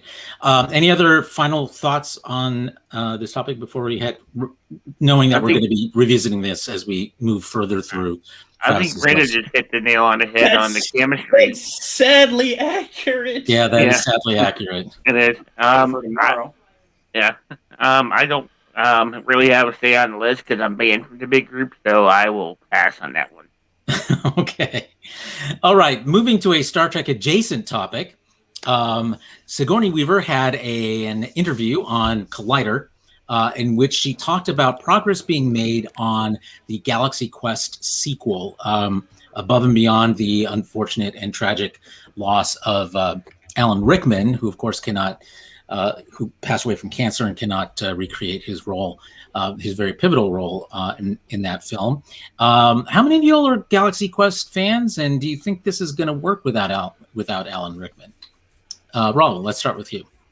I really think it can. He was very pivotal. Alan Rickman, nobody can take away his role. He was definitely a dominant actor when he was on the screen, but I think that they can recreate it because the humor and the tenor of what they're trying to get accomplished can be accomplished without Alan. So I think they can, and the people that they have contracted are excellent. So. Yeah, it'll be interesting to see how they grapple with those challenges. I wish them luck because I love Galaxy Quest. I thought it was the best Star Trek movie I've ever seen. Me too. That's my tagline too. Travis, you're nodding your head a lot. Did you want to say something? With you guys, I love Galaxy Quest. I am optimistic for a sequel. But I mean, I've said on the show before that as long as I don't like Spaceballs 2, The Search for More Money, I'm sure it'll be fine. I'll be curious to see how they work around Alan's death. And I mean, there's really not much else to say. I'm got my fingers crossed for him, pulling for him, hoping that they can pull some magic out of the hat because Galaxy Quest is lightning in a bottle as it is. So I thought it was interesting that Sigourney Weaver mentioned in this interview that some of the best jokes that the writers came up with were cut out of the script by the producers because they were aiming at very much a family audience, and so they took out some of the more adult humor, I guess, that she says were really funny. So we'll see if they're able to insert that same kind of thing for the sequel. Other thoughts? Son, you go ahead and start. Okay, so going back to the Alan Rickman thing, in the first film, we had a group of aliens who were obsessively studious of the historical tapes, right? It would make sense that them being around Alan Rickman's character for real, they would wind up picking up his mannerisms, his sarcasm, all that kind of stuff, because they were studying him in the flesh, not just his character. And so you could continue to have that pompous kind of acting out of the aliens in the crew who are taking over his position. I think that would tread too close to trying to imitate Alan Rickman, but that's the whole point of those aliens. Well, I know, but we're talking about an actor who, even Sigourney Weaver says he cannot be replaced, and so trying to sort of make I just had a funny thought about that one. If they found out that he had died or whatever, they incorporated that in the movie, whoever the aliens are, they're like, oh yeah, you've been replaced. You can move along now. Okay, well, we'll see. Other thoughts? Yeah. What were you going to say? See what happens. We'll see what happens. We'll certainly keep our eyes on this particular story. Okay, quick point of news. The announcement came this week that San Diego Comic-Con is not going to happen in July, at least in person. It will be online again, as it was last year, although they are hinting that there might be something in November. Called it. We all called it. Every single one of us called that one. So, I'm not sure about the November thing, honestly. Some of the things that I've been reading about the pandemic, it kind of depends on how successfully we get people vaccinated between now and summertime. But one of the articles I read this past week was basically saying that while this summer will actually feel like a little bit close to normal, once we get back into the fall and winter going 2021 into 2022, that because the weather is getting colder, we may see some bit of resurgence and some of the, probably not full lockdowns, but some restrictions on big events like this may still be the case, even as far as November. And I mean, unless you live in Texas. Yeah, or another state. Political, but the way that some states are taking shortcuts to basically say oh, we got vaccines now, so businesses 100% capacity, go. It's just like, guys, that's not. You want to hold a big convention? Come to the South. Come to the Midwest, where our leaders are morons. Interestingly, making me you guys. You are the ones that are holding me back from my girlfriend right now. I'm so frustrated with them. Interestingly, in Texas, there's a lot of businesses that, despite the fact that the governor has given them the go-ahead to, charge back in 100%, are not doing that because they don't want to be held responsible for potential new outbreaks because of opening up, too quickly and too soon. So even in those states, not everyone's buying into the really bad decision making that the governors are making. I'll go on to say, Carlos, the stupidity. I am eagerly waiting the Karen meltdown videos. Yes, I'm sure we'll see all too many of those. Okay, so we will keep track of what's going to be going on with Comic-Con online, much as we did last year, and hopefully they'll find some ways to make it special, even though it's virtual. Okay, let's move over to television now and talk about superheroes. And we had the second episode of Superman and Lois this week. But also the news that because of a COVID outbreak on set, Superman and Lois has actually had to pause their production. So after episode 5, they will be on hiatus while they catch up. And in the meantime, Supergirl's 6th season will premiere during that time period. I think it's until May. And I think it's maybe like half of the season, and then they'll finish out the rest of her series in the summer, according to what I read today. So, how many of you are keeping up with Superman and Lois? What do you think of episode 2? Did it live up to the promise of the pilot? Are you going to be bummed out if you have to wait several weeks after the 5th episode? Is the part where I normally catch the CW shows about a year after their premiere, because I watch them all on Netflix. They've actually, yeah, you're right. They do premiere on Netflix about a year. Like, in fact, sometimes the day after their season finale, then they dump that whole series or season all at once, right after that.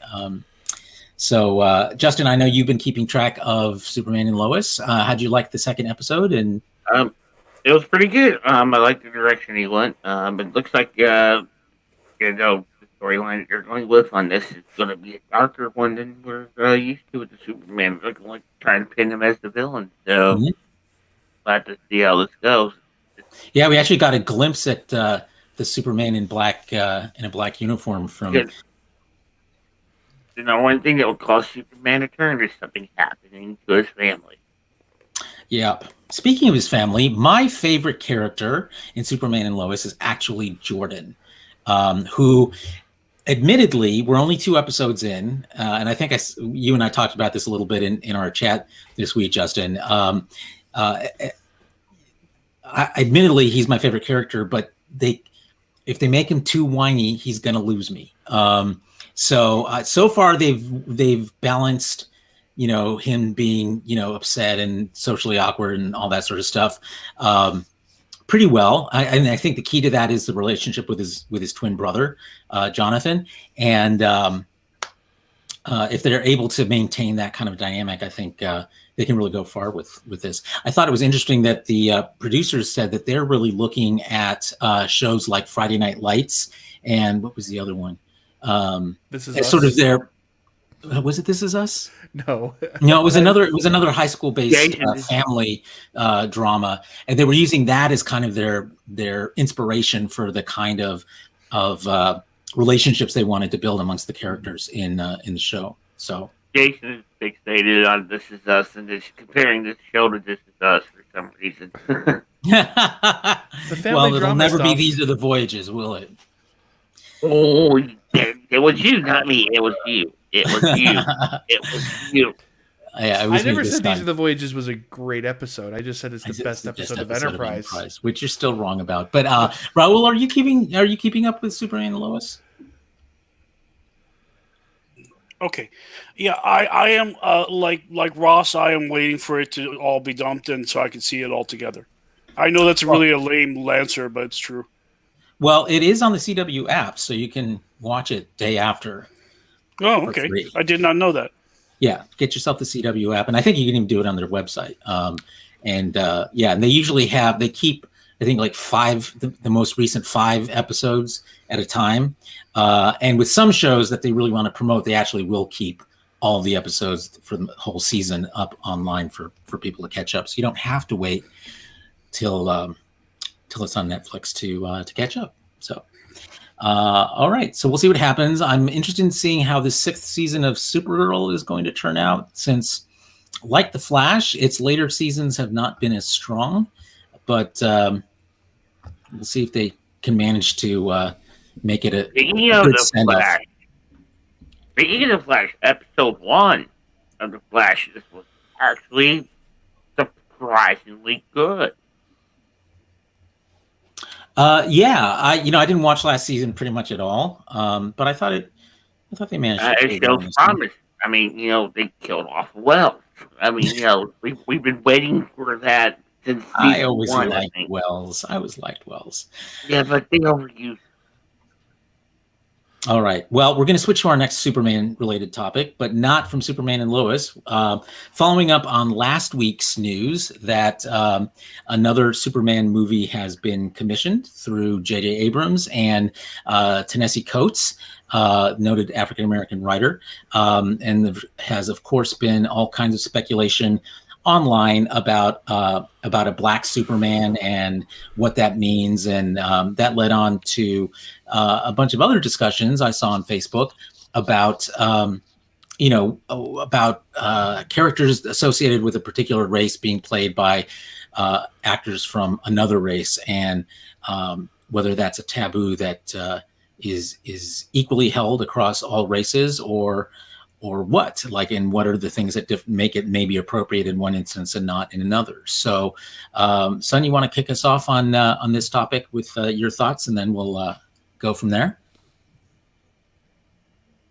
I don't have any, honestly. Oh, okay. Well, someone proposed this, so whoever that was. Well, here's what Wait, what's precipitated the topic again? this. Wait, what's the topic again? It's the taboo against black heroes being Shaft played by being played by a white guy. That's what this is. for example. Oh, okay, this conversation. Yeah. Yeah. Okay, so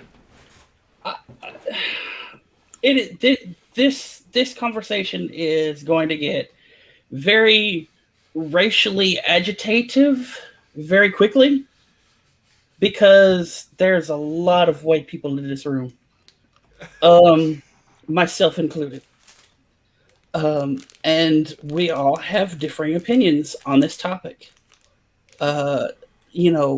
When this was specifically brought up, the point itself was, the counterpoint to this was, so when can we expect a white Shaft? And on its face, that's a valid question. We live in a world where there are alternate universes for every franchise, it seems like. So why can't there be an alternate universe where, I don't know, let's say all the white people were actually the black people of that alternate universe?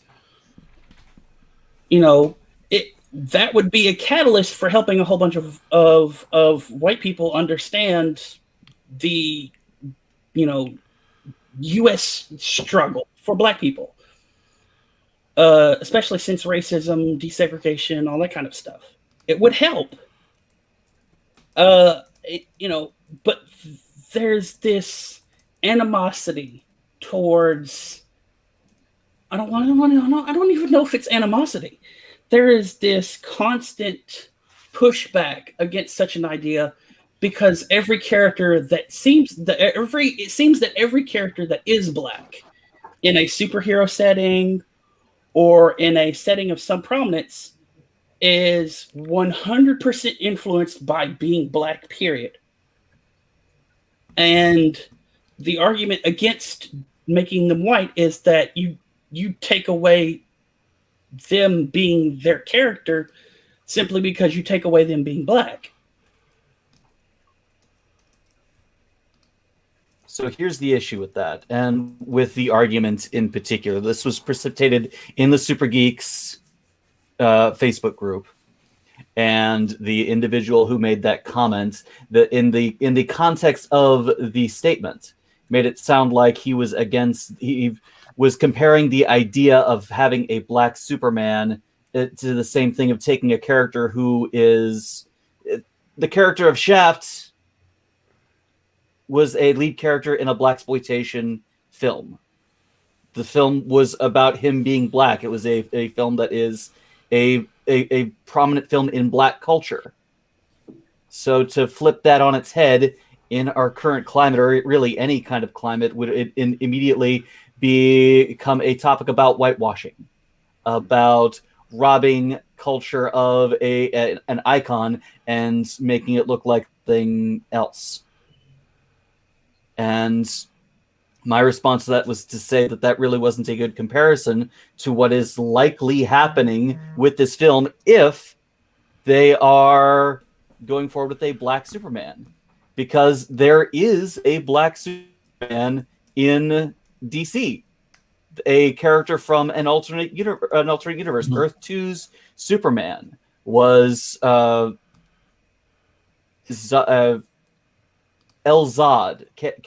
something like that. Kelzod, yeah. Kelzod, yeah, thank you. Mm-hmm.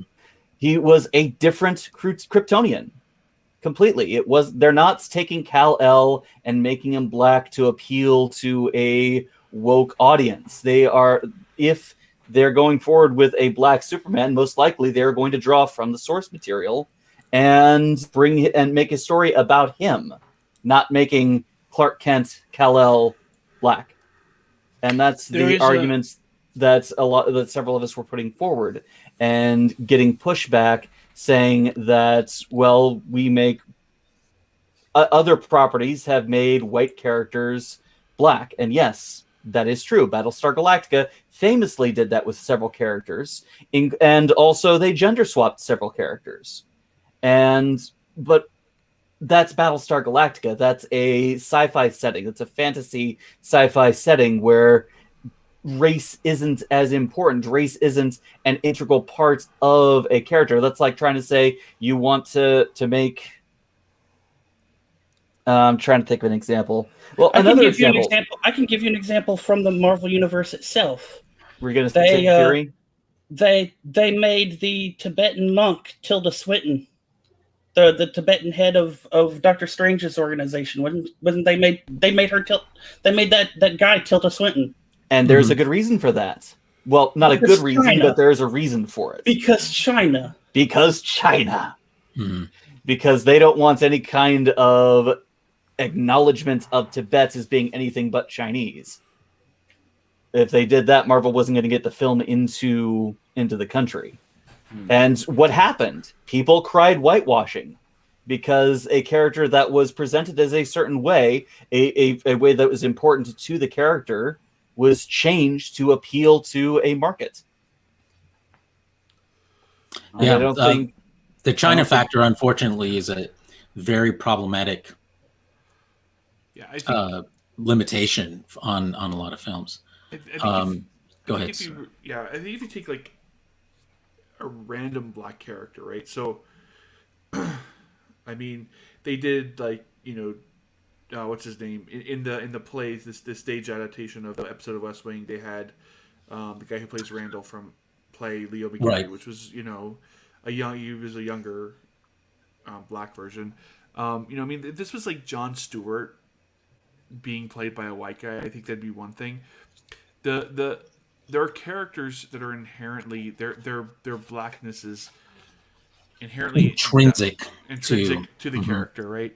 Like Shaft, Shaft is a character from a 70s blaxploitation film that that is based around racial stereotype, racial archetypes, and all that. And I think in this climate, if you were to try to whitewash that character or bring that character into a different race, I think you just it's not Shaft. It's a guy named Shaft. It's a white guy. Well, it's a white private detective. The Adventures of White Private Detective. It's Monk.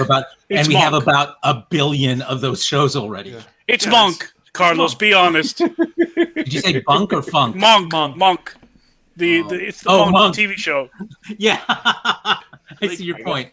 Listen. I mean, I don't think there's anything wrong with taking. I don't think there's anything wrong either way. I don't think there shouldn't be a taboo, but there are some characters that are race that their race is intrinsically tied to the identity of the character, and this isn't Mr. Potato Head who doesn't have genders, who doesn't have a penis or a vagina, so calling him Potato Head doesn't matter. This character is intrinsically their identity, the very formation of what they're doing is based on their racial makeup.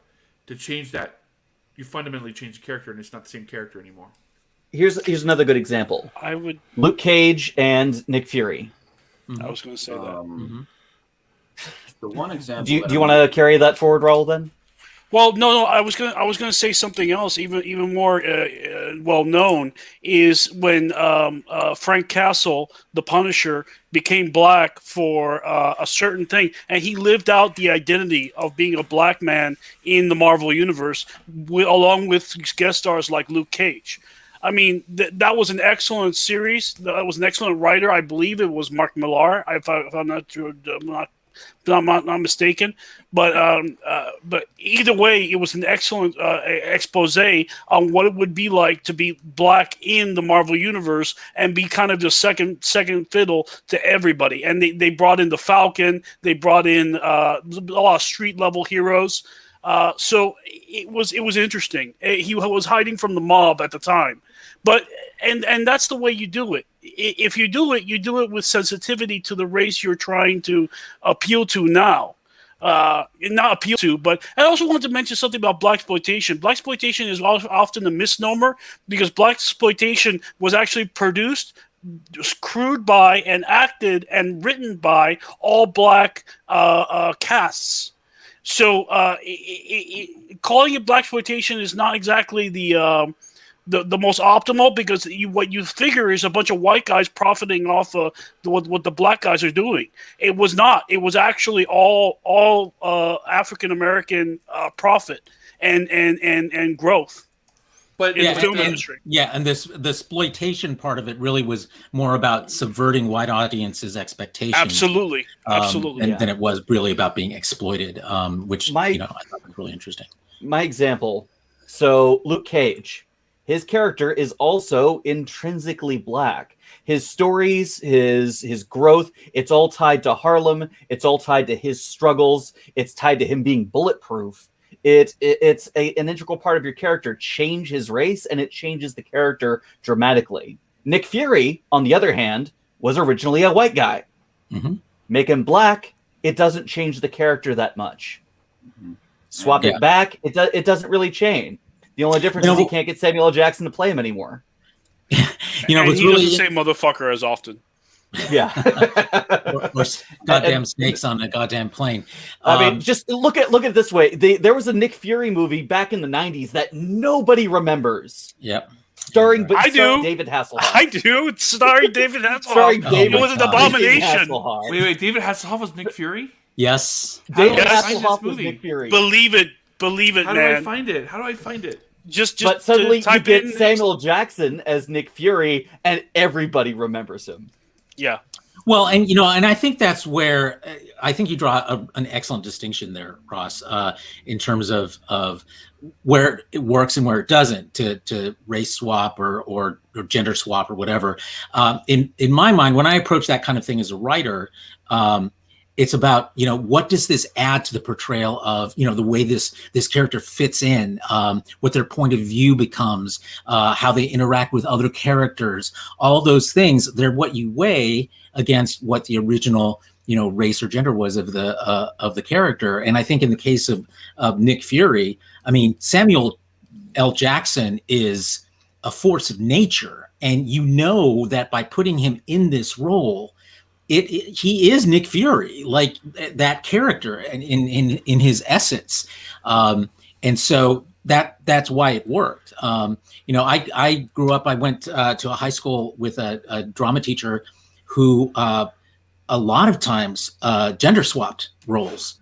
And there were some people in our community who were like, "Why are you making the judge in this thing a woman when it was written as a man, et cetera, et cetera." And one of the things, so I was introduced to that idea early, and one of the things I observed from those choices is that it did make for a different story. It had an impact, mostly around perspective and context that I think made it feel more modern, more compelling than it might have been otherwise. There's an example I'm very curious to hear Ross's thoughts on that's very recent, actually.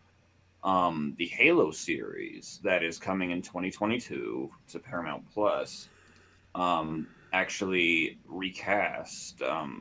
They cast Captain Jonathan Keyes.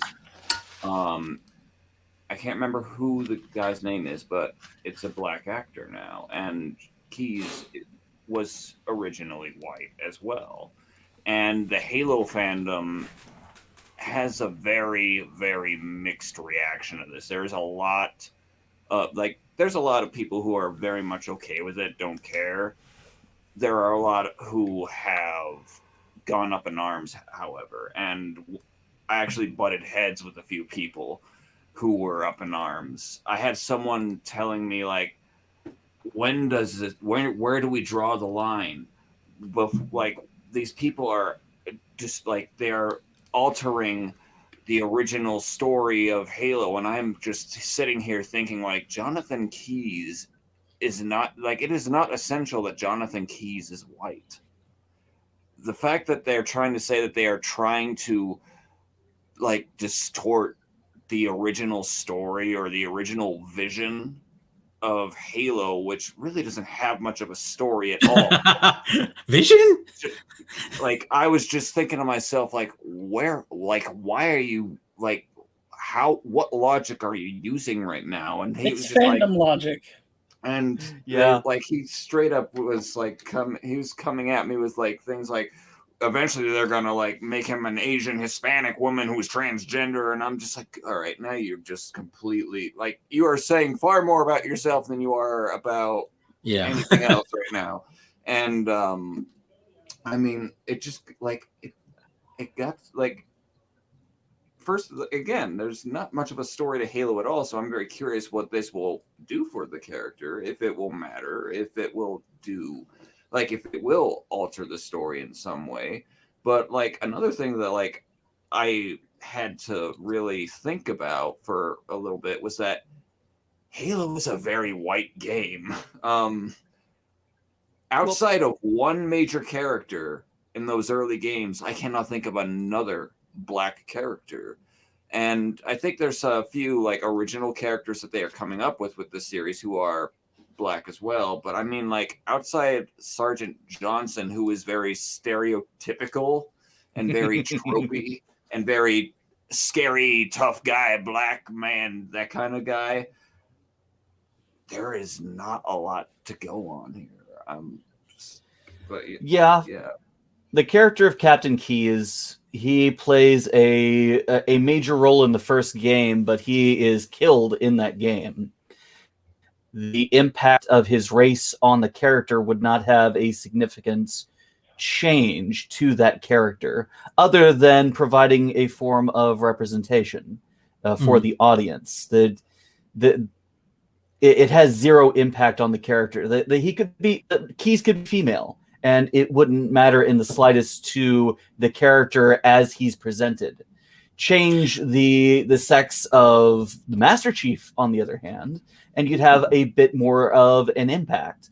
But I mean, but that's not necessarily a bad thing. That's not necessarily a bad thing. I mean, look at Starbuck in BSG. What I was about to say is the Master Chief is in armor the entire time, so you don't know what race or sex. Well, you know what sex he is because you hear that gravelly, deep, yes, daddy voice that he's got. It's Samus. Yes. It's Samus. Samus, don't even bother. It's Samus. But a character Voice like Sergeant modulation Johnson, works it's a bit. wonders. A character like Sergeant Johnson, on the other hand, it's that the gravelly tone, that tone of the way he speaks. It's a bit different if you try and change him, but it would still have the same kind of impact. So I'm interested to see what they do with Halo, and it sounds like people are just resisting change for change's sake, and I understand that. I think that there's another issue that we're kind of all dancing around because we're not really mentioning it. It's the fact that because we live in a predominantly white society at this point, where like we are, most of the white characters that are written just bland and backstoryless or cultureless. And therefore it's provided this I don't know how you would describe it, but this kind of thought that it's easier to change a white person because a white person has no culture to speak of, but it's harder to change a black person because a black person has a culture. Well, I think that I would say you're onto something there, son. But I think it's like just I think that white are the basis of American culture today is still pretty white and vanilla, right? To pardon the puns, and to shift to a and so like the norm is kind of the culture that we have. If you adapt a character to be a black character, you can do it, and that you can go that way, right? And you can claim more representation and all that stuff. I think the other problem too is that when you start to when you go backwards, I mean, I guess maybe Carlton could be a white kid adopted by the Banks. He was a white kid adopted by the Banks. What are you talking about? I mean, but you know what I'm saying? Like you could maybe I mean, but I don't think that I think that typically the black characters in stories that we've had so far their identity is tied to their race because they are in a lot of ways token representation, and so you can't back that out without it seeming like you're taking that representation away. Or well, I think it's a mistake, not a total mistake, to think about it just in terms of representation, whatever that's supposed to mean. I think the idea is, from a dramatic standpoint, a character that comes from a marginalized community there's more to work with there for kind of the reason that Sun is talking about, because it's not the dominant culture. I wouldn't go so far as to say that white people don't have a culture. I think we all take it for granted because it's the one that's around us all the time. Yep. It's pervasive. It is, but it does exist. It's just where we start from, and that's why I think when you find or assign characters from a marginalized community, there's a certain amount of struggle, alienation, all the things that are drama. I mean, that's what drama is at its essence, is alienation and struggle. And that's why so many of those characters, when they are race, when the race has been changed or the gender has been changed, they gain a dynamic nature that they didn't have previously. And I think Starbuck is a great example of that in terms of gender. Nick Fury is a great example of that in terms of race, but there's lots of other good examples too. So another example is the main character in Southland was secretly gay, but he couldn't allow himself because he was the big badass cop on the force, and he would take all the boots, show them the ropes and everything, but he couldn't just bring out the fact that he was gay to the in show audience.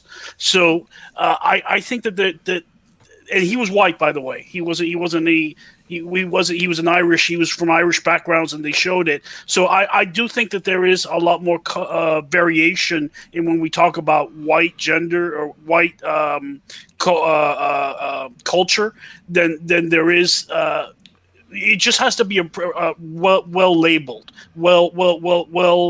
appropriated to their particular histories. All right, Son, you were going to say something?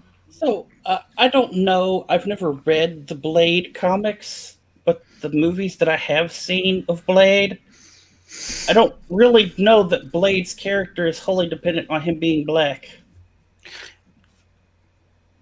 Yeah, I'm not that familiar with Blade either, so I can't comment on that.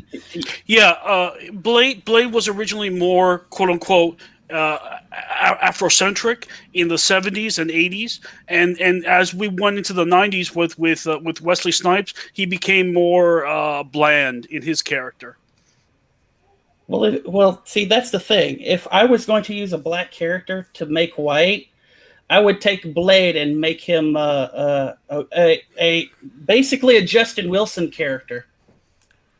The Raging Cajun, Justin Wilson. Yeah. Yeah, I would definitely make Blade that kind of a character.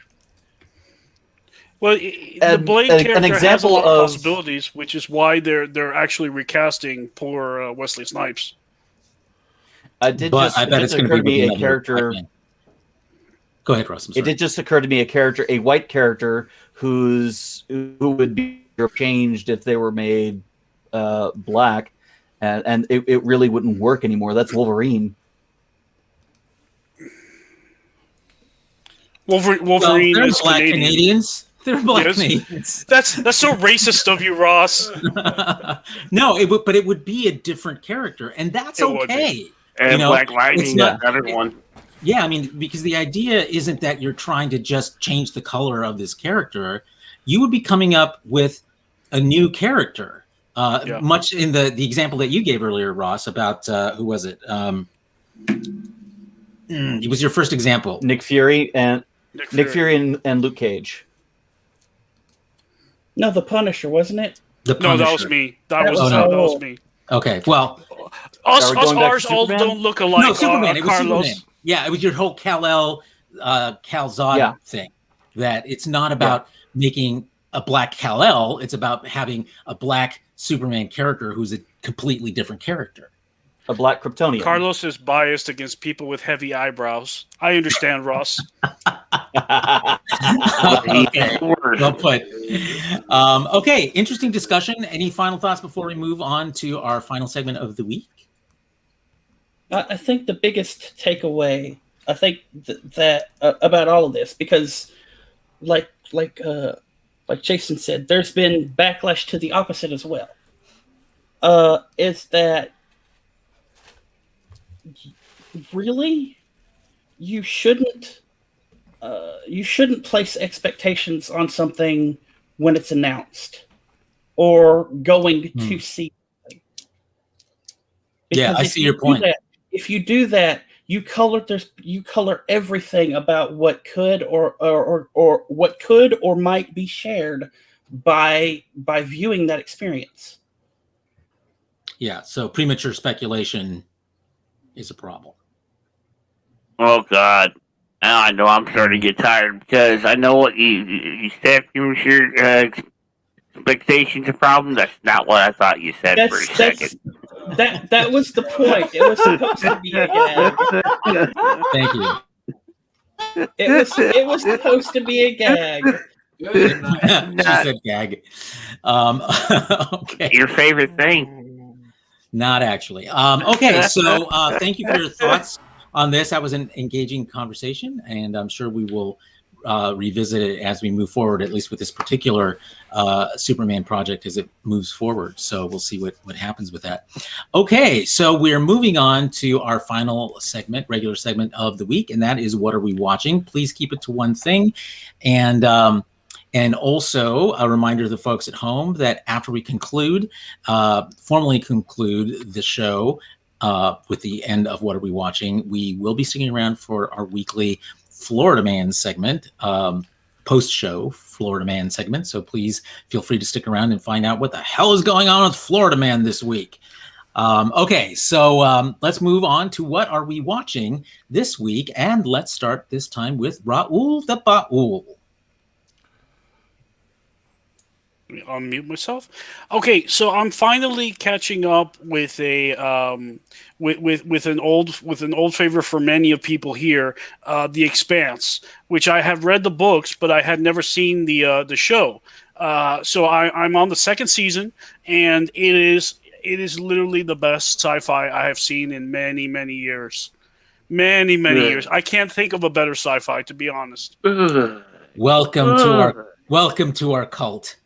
Yeah, well, I met one of the authors, and he was just a delight. It was one of George R.R. Martin's proteges, and that wrote the books. Well, two of them actually, and Frank Ty and I forget the other guy's name. I apologize right now, but I met them, and they couldn't be nicer. Couldn't be nicer people.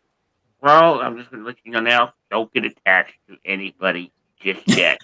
I'm not. I remember I've read the books, and they have the body count of I haven't seen or read Game of anything, so Thrones. no spoilers. Protege No, George R. Martin, you don't get attached, you don't say. Yeah. Maybe I should hug these babies a little closer. Maybe not. Maybe you should. Not. We'll see. Maybe you should. So that's mine real quickly. This month is releasing an old favorite, a sequel to an old favorite, a game I'm going to give a quick plug to. It's called Evil Genius 2. You are an evil genius in the 1970s, and you are fighting super agents like Bond and his annoying compatriots. And you literally build your lair out on a secret island or something like that. Of course. And you have death traps and all sorts of stuff. You hire agents to go get the super agents. It's great. It's great. It's great fun. It's the end of this month, the 30th. Okay, thank you very much. And let's head over to Stalwart Justin. Alrighty, well, I watched Coming to America, the sequel, which released today on Amazon Prime. It was Coming to America. 2, and surprisingly, it's the sequel that none of us knew we needed. I mean, it's well done. It's just as funny as the original, and I highly suggest everybody go and watch it. And kind of a comeback for Eddie Murphy and Yeah. Arsenio Hall. Yeah, they were both great, and they did phenomenal. And I'm hoping the way they left it, maybe there might be a third sequel sometime in the future while they can still do it. But I mean, they pulled it off really well. And another thing is Elite Dangerous Odyssey announced for the 26th of this month. So those of you that follow me in gaming and waiting for Odyssey to drop, the 26th is the day it drops. Okay, and of course you can watch Coming to America on Amazon Prime. Fusse, what are you watching this week? So I've really been wanting to cancel my Netflix account because there's really not much on Netflix anymore. Lies! Except, as you know, I moved to Salt Lake City about a year and a half ago, and not yesterday. Was it the 3rd? So that's Thursday.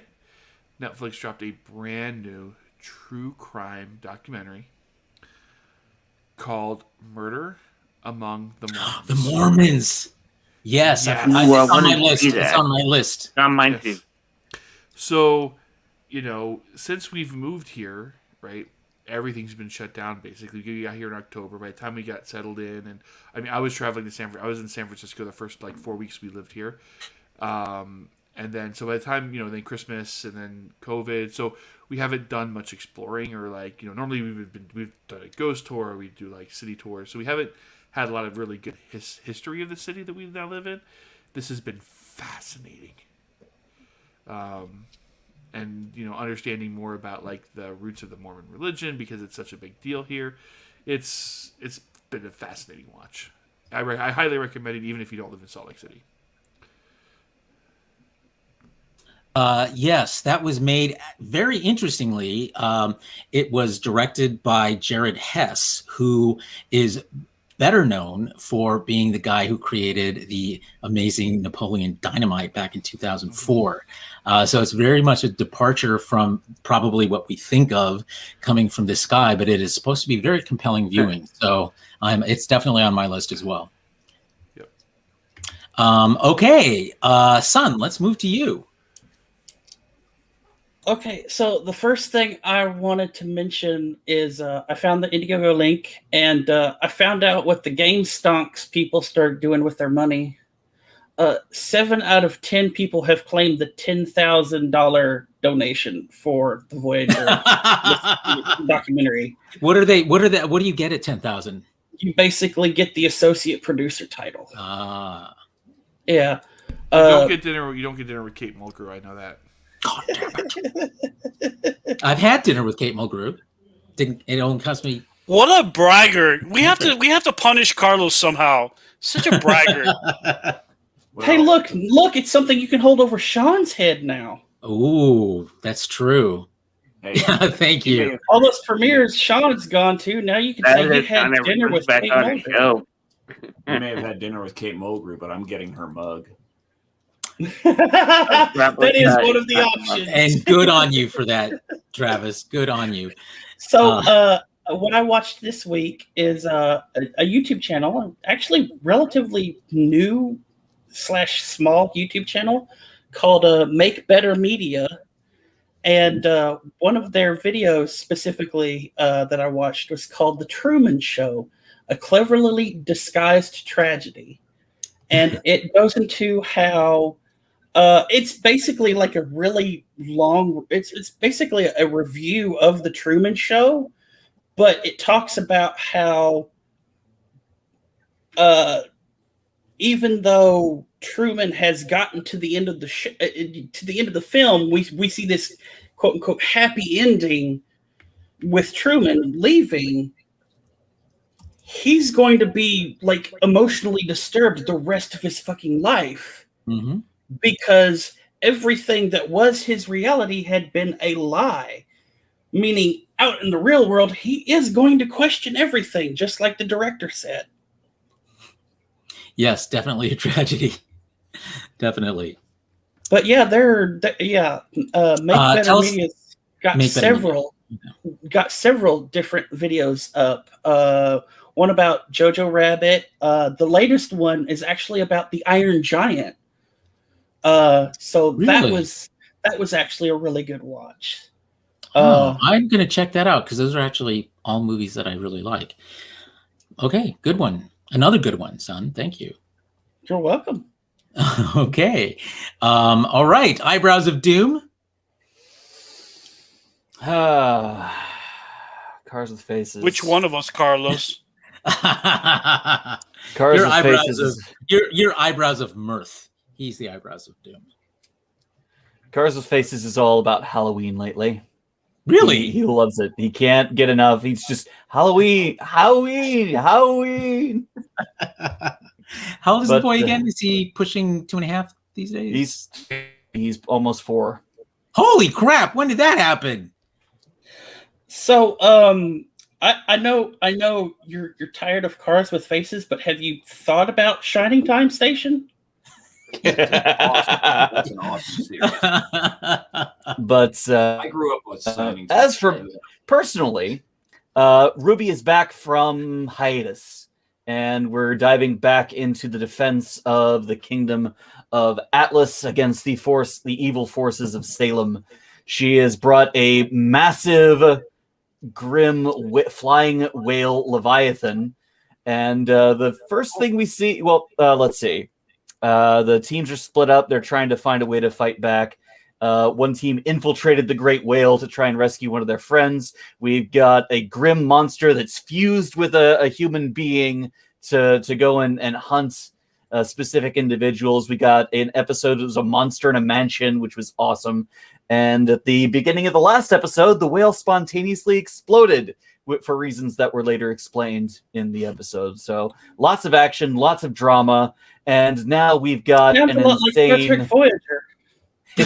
and now we've got a insane military dictator with a hero complex trying to do everything they can to save his kingdom at the expense of everything else. So now it really sounds like Voyager. It's shaping up to be some real high drama. Indeed. Well, thank you for this week's installment of Cars with Faces. Travis and Lane. This week. Oh, God. Here we go, folks. Keep it short. Travis actually took a break. What? No terrible movie this week? I did not torture myself this week with a disaster movie. Denied. Nope, he just saw Southland Tales. I didn't see that either. I actually, I didn't watch too much this week, so I will just go ahead and talk about what we watched last Saturday for Disney Roulette. We actually watched Moana, which is, I believe, a criminally underrated Disney movie. You're welcome. Yeah, I love Moana. Oh, it's wonderful. I had not seen this movie since I saw it in theaters in, I believe, 2016 when it came out. Was it? I think it was 2016. And I completely forgot about just how gorgeous this movie is. Like, oh my God, the visuals alone are just breathtaking. I mean, the story's great as well. It's very entertaining, very fun, very, very, like I said, underrated when you're comparing it to things like Tangled, Beauty and the Beast, The Little Mermaid. It's underrated. Oh, I would put it way above Tangled. Oh, I mean, like Tangled is a great movie. No, it is. It is. I like Tangled, but I put Moana ahead of it. So I have a thought about Moana. I really think the crab guy was written to be for Tim Curry. That's the one downside of that. I really think the crab guy was written to be a role for Tim Curry. That would be awesome. That's an interesting theory. If I was bright red with the Jamaican accent, you'd be helping me. The world doesn't. There isn't enough Tim Curry roles in the world. That's actually true. Very true. My sister comes over for Disney Roulette. We love doing this with the roommates and everything. And she does not like that crab. She does not like this song. Let me ask you a quick question. Travis. How do you actually conduct the roulette? Like logistically, how do you do? Is it names in a hat? Is it like... Basically, we have written down a whole bunch of Disney movies on these small slips of paper. They could be anything from some of the classics like Beauty and the Beast animated. Darby O'Gill and the Little People? That's not on the thing yet. But there's a lot of obscure stuff as well, and there is a lot of bad stuff as well. Like we have the Disney sequels, like The Hunchback of Notre Dame 2 is definitely in the running. And basically what we do is we put all of these slips into this hat. That very hat, your TNG hat? No, that's not your TNG hat. That's your Seattle Mariners hat, yes. And we keep drawing until there is one slip left. And that one slip that's left is what we're watching. And it's a very fun process because anyone could just pick one and be done with it. But when you keep pulling and you have to go through the pain of oh no, we're not watching this, that kind of thing. One of the movies we really want to watch is The Great Mouse Detective, and whenever we pull it, we're just no. Didn't they make? I thought they made 2 of those. Didn't they make a second one? No. A sequel to Great Mouse Detective? No. Okay. Is Song of the South on Disney Roulette? No, it is not. We don't have a way to watch that. I thought they put it on Disney Plus with the. No, they wouldn't even do that. No, they did not. Oh, that's the one they decided not to. That's right. They did that with Aristocats. Yeah. Yeah, the guy at Disney literally said flat out, we will never release that thing ever again. Oh, I was thinking of Dumbo too. The Crows. Yeah, they did that with Dumbo too. Yeah. Yeah. Dumbo, Aristocats. There was and Peter Pan. Peter Pan. Indeed.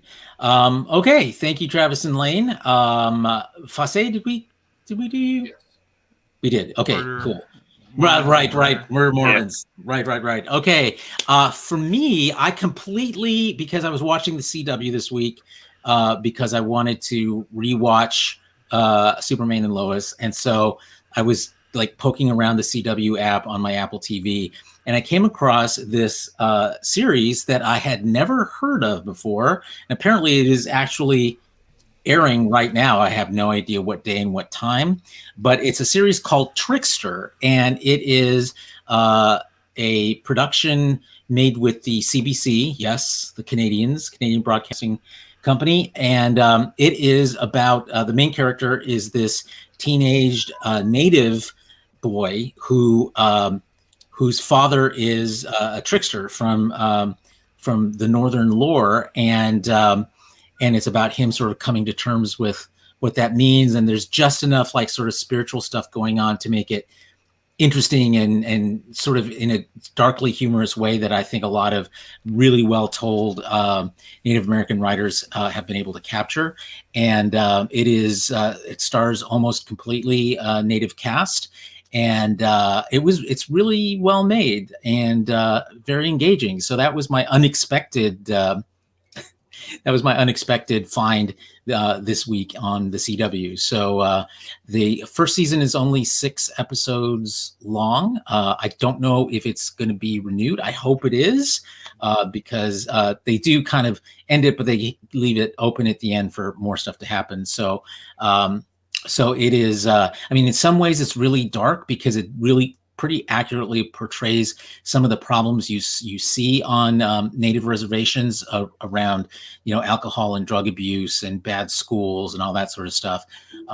But still, it portrays a very vibrant community and interesting characters that I think makes it worth checking out. So that's me for this week. Okay, so that brings us to the end of this week's installment of the Real Super Geeks. Thank you to my fellow hosts for your wit and wisdom of the week. Hell yeah! Indeed.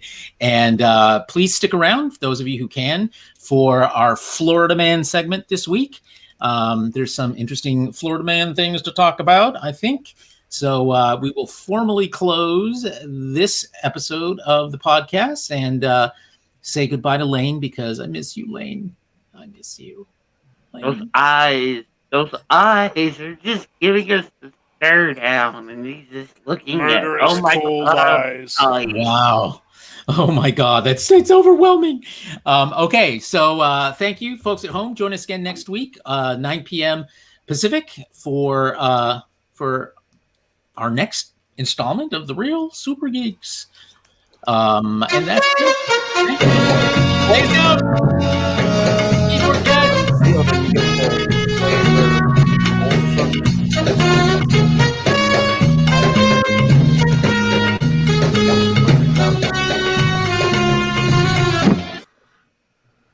And remember that you are loved and appreciated by just for being you.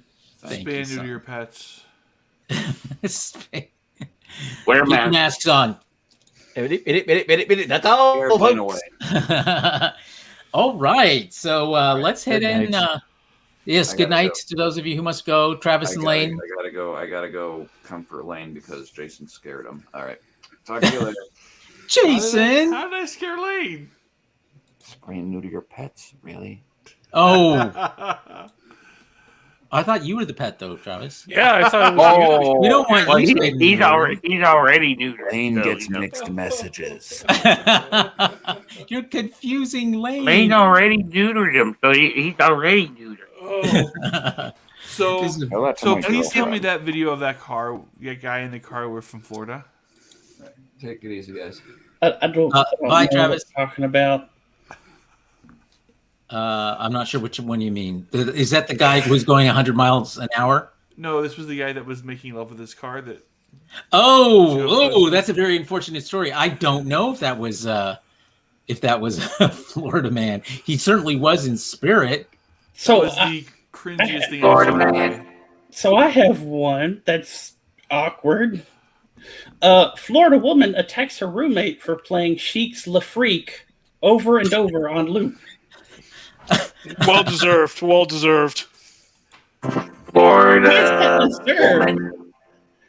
That's a great song. What the hell's wrong with you? Not when you hear it for the 99th time, son. It's still a great song. Even the 99th time. Everything drives you nuts eventually. Oh God.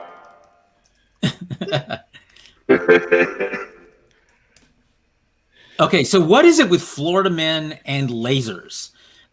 We had a Florida man pointing lasers at sheriff department's thing a few weeks ago. Helicopter, yeah. This week, Florida. It's Florida. You really need to act. This week's installment of Florida Man and their lasers is Florida Man accused of pointing lasers at planes near Miami Airport. Dumbass Florida man. I got another one if nobody else is going to jump in. Okie dokie. Florida man accused of jumping naked on neighbor's trampoline before breaking into home. Because, of course. I had to make sure this wasn't connected to the other story. Florida man assaulted by cat tossing a roommate, which was a lady. So Florida woman attacks roommate by tossing cat. The wise old cat food lady. So the official state animal of Florida, you may not know, are the Florida Panthers, and they are elusive, shy, and endangered. And apparently, a Florida man spotted 5 of them in a single day, 4 at the same time. Well, that means their numbers are Former down. Florida man. Former Florida man. I don't think he was eaten. I think he survived to tell the tale. Did we have this one? Florida man gets 20 years for cutting off wife lover's penis. Yep. Yeah, I remember. Yeah, that actually man. happened a while back, but I think the sentencing was this week.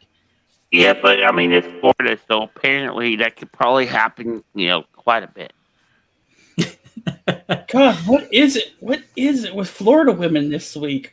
Florida woman walks into a random home and tries to abduct a 3-year-old. Whoa. Dark. A little dark. God. A little dark. It's a little dark for the uplifting segment. Well, I gotta go to bed. I've been up since 5:30, and it's now. Good night, Jason. 12:30. Good night, boy. Pierre Passe. Good night. Bed. Okay, who else has got some of them are Florida man stories? Well, here's a feel good story maybe. Florida man wins $1 million on scratch-off ticket days before his birthday. Oh, that's happy. That's a happy story. Florida man. I have noticed that is a continuing theme in Florida man stories of winning lottery things. I've seen several of those in the last couple months. Well, Florida's a big state, so 27 million possible winners. So, well, I mean, winning the lottery and Florida women cutting off their guy's penis. That wasn't the woman who did it. No, it wasn't the woman. It was like her husband cutting off her my. Yeah, it was much worse than you thought. Whatever the male version of mistress is. Right. I can see that on Twitch. Never mind. Himbo. Yeah. There we go. I can't say that on Twitch. You can't say himbo on Twitch? No, what I was going to say. Oh, gotcha. Was it manho? Yeah, it was close. Carlos, why do you have such a glee when you say that? It worries me. Like a childlike glee. Because it's Carlos. Isn't the definition of a manho literally a rake? I thought it was that's a joke that circles in back on itself. It really does. It really does. Continuously loops. Yeah, perfect loop. That was the Jeopardy thing. That was actually a thing that happened on Jeopardy. Remember, there was that clip of that guy who said "ho" and it was rake, and it was literally basically the same thing. It's like, yeah, but he's not wrong though. Yeah, but on that show, if you don't think exactly what Alex Trebek is thinking, you're wrong. well, now he's dead. Now it's the executive producer of the show because apparently everybody likes that guy. Wow. I don't know, for some strange reason they really seem to have fallen in love with the executive producer. I haven't seen it yet. Without Trebek, I feel it's betrayal. Oh my God! Florida man drowns while searching for lost golf ball. Authorities say. Oh, I saw that one. Another one. Florida man begging for food at KFC stabbed by customer. Totally natural. It's Florida. Yep. Don't be begging for food at KFCs. We have competition. We have competition. Sport. So on the Florida Man Twitter, it says Florida Man is now a regular segment on our new show, Wheel of Topics. Oh, we were doing it first. We had it first, bitches. We send them a nasty, strong word complaint. This is our 2-person segment, damn it. Oh God, I have to scroll past all the dark shit. Yeah, there's a lot of dark Florida shit. There's a lot of it this week. There's a lot of it this week. Man, this this makes me never want to go to Florida. Oh, I have to read this one. Jesus, what the? some of this is. I mean, I just did a quick Google search. Oh my god. Okay, this is stupid. Florida man with a state tattooed on head calls 911 for a ride home. Yep, that one was a couple of weeks ago. Yeah, we had that one. Sorry. No, it's fine. It's no, that's still good 2 weeks later. I mean, it's Florida man. I mean, there's bound to be more than one. Best topical thing I think I read on a collection in the Villages, which is in the coast. Drunken man, Florida man crashes golf cart, blames Trump. Best thing. Wow. So I found a first for us. This would actually be a case of Florida government, not any particular person. Oh God. Florida woman faces crippling fines, $165,000 for parking on her own driveway. Why? Why? Because she partially parked on her own lawn. And apparently, wherever the hell she lives, this is not acceptable. Florida man tries to get alligator drunk, gets bitten. Well, that was obvious. Here's a story about not one, but two Florida men arrested after their TikTok allegedly shows them performing unlicensed surgery on a dog. Wait, I have one to top this. I have one to top this. Florida man sexually assaults stuffed Olaf doll at Target. Okay, look, Florida idiot. Okay, yeah, and I say this loosely because apparently there's a lot of you out there. You cannot perform surgery without a license. And leave Olaf alone, damn it. Just because he's sexy in his slightly melted exterior doesn't mean you can take advantage of him. He can wear what he wants. He has a big nose. I mean, if you don't have a license, don't do it. Just walk away. Walk away from the surgery table. Just walk. Florida man calls 911 multiple times, asking deputies to bring him ice cream and liquor. And not necessarily in that order. There's also a Florida man adult coloring book published this year. Oh, wait, I've got to look that up because that sounds I will too give it good to you. be- Hold on. I will give it to you. It's in the Amazon. It's in El Amazon. So oh my God. It's as terrible as you think. So, this one is actually in a weird position for a Florida man story. Wow! God, I can't believe we actually have two of these in the same in the same story, or in the same show. This is another case of Florida government. Florida. This is 50 years ago. Florida man claimed FBI, local cops, and media were working against him. 50 years later, records prove that he was no conspiracy theorist. And it's talking about a Florida leader for the civil rights movement. And in which case it was actually true. Yes, and he was charged with a litany of things, from possessing marijuana, running guns, all this kind of stuff, all of which he was acquitted for at the time, constantly.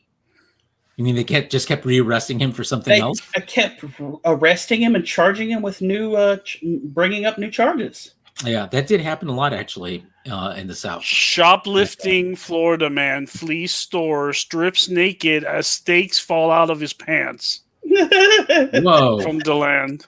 Yeah. Whoa. I found the mother lode. Even better. Nearly naked Florida man breaks into school, smears feces and cake frosting everywhere. How do you put those two things together? Like, are we sure they were feces and not just like chocolate frosting? It's brown icing. I guess so. Oy. Very boo.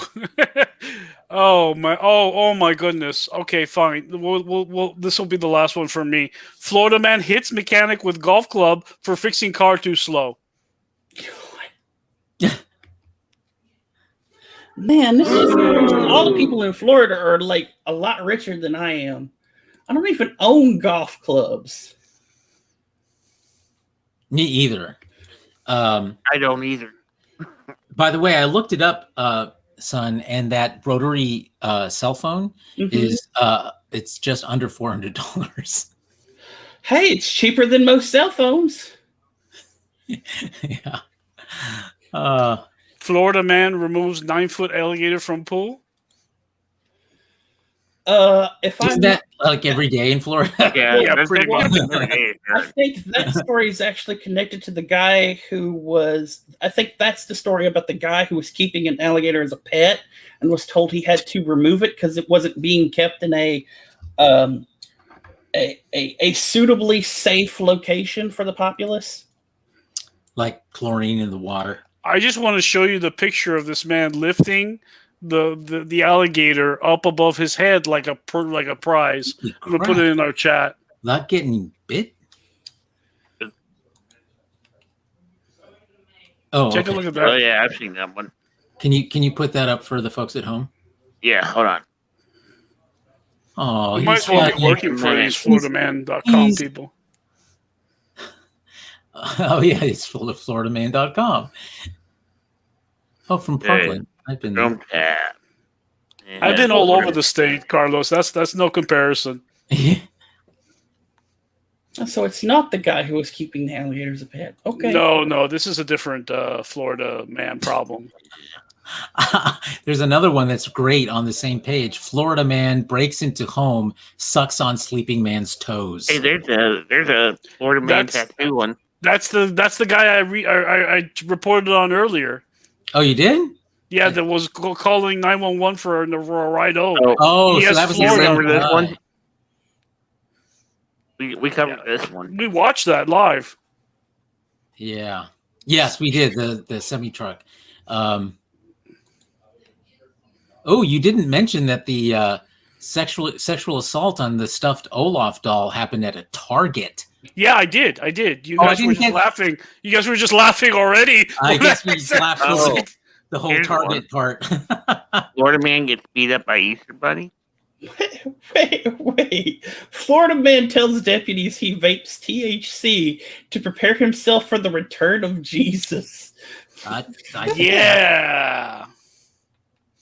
I would. You'd vape it anyway. Oh my God. These Nothing are like great. a little angel dust to prepare you for the rapture. Oh, that's what the whiskey's for. You just add whiskey on top like a flavoring. Wow. Okay. Well, that was a crop of very interesting Florida man stories for the week. Any last one before we conclude? If not, then play us out, Keyboard Cat. Oh. Florida man tells cops his name is Ben Dover. Perfect. Classic. Now play us out, Keyboard Cat.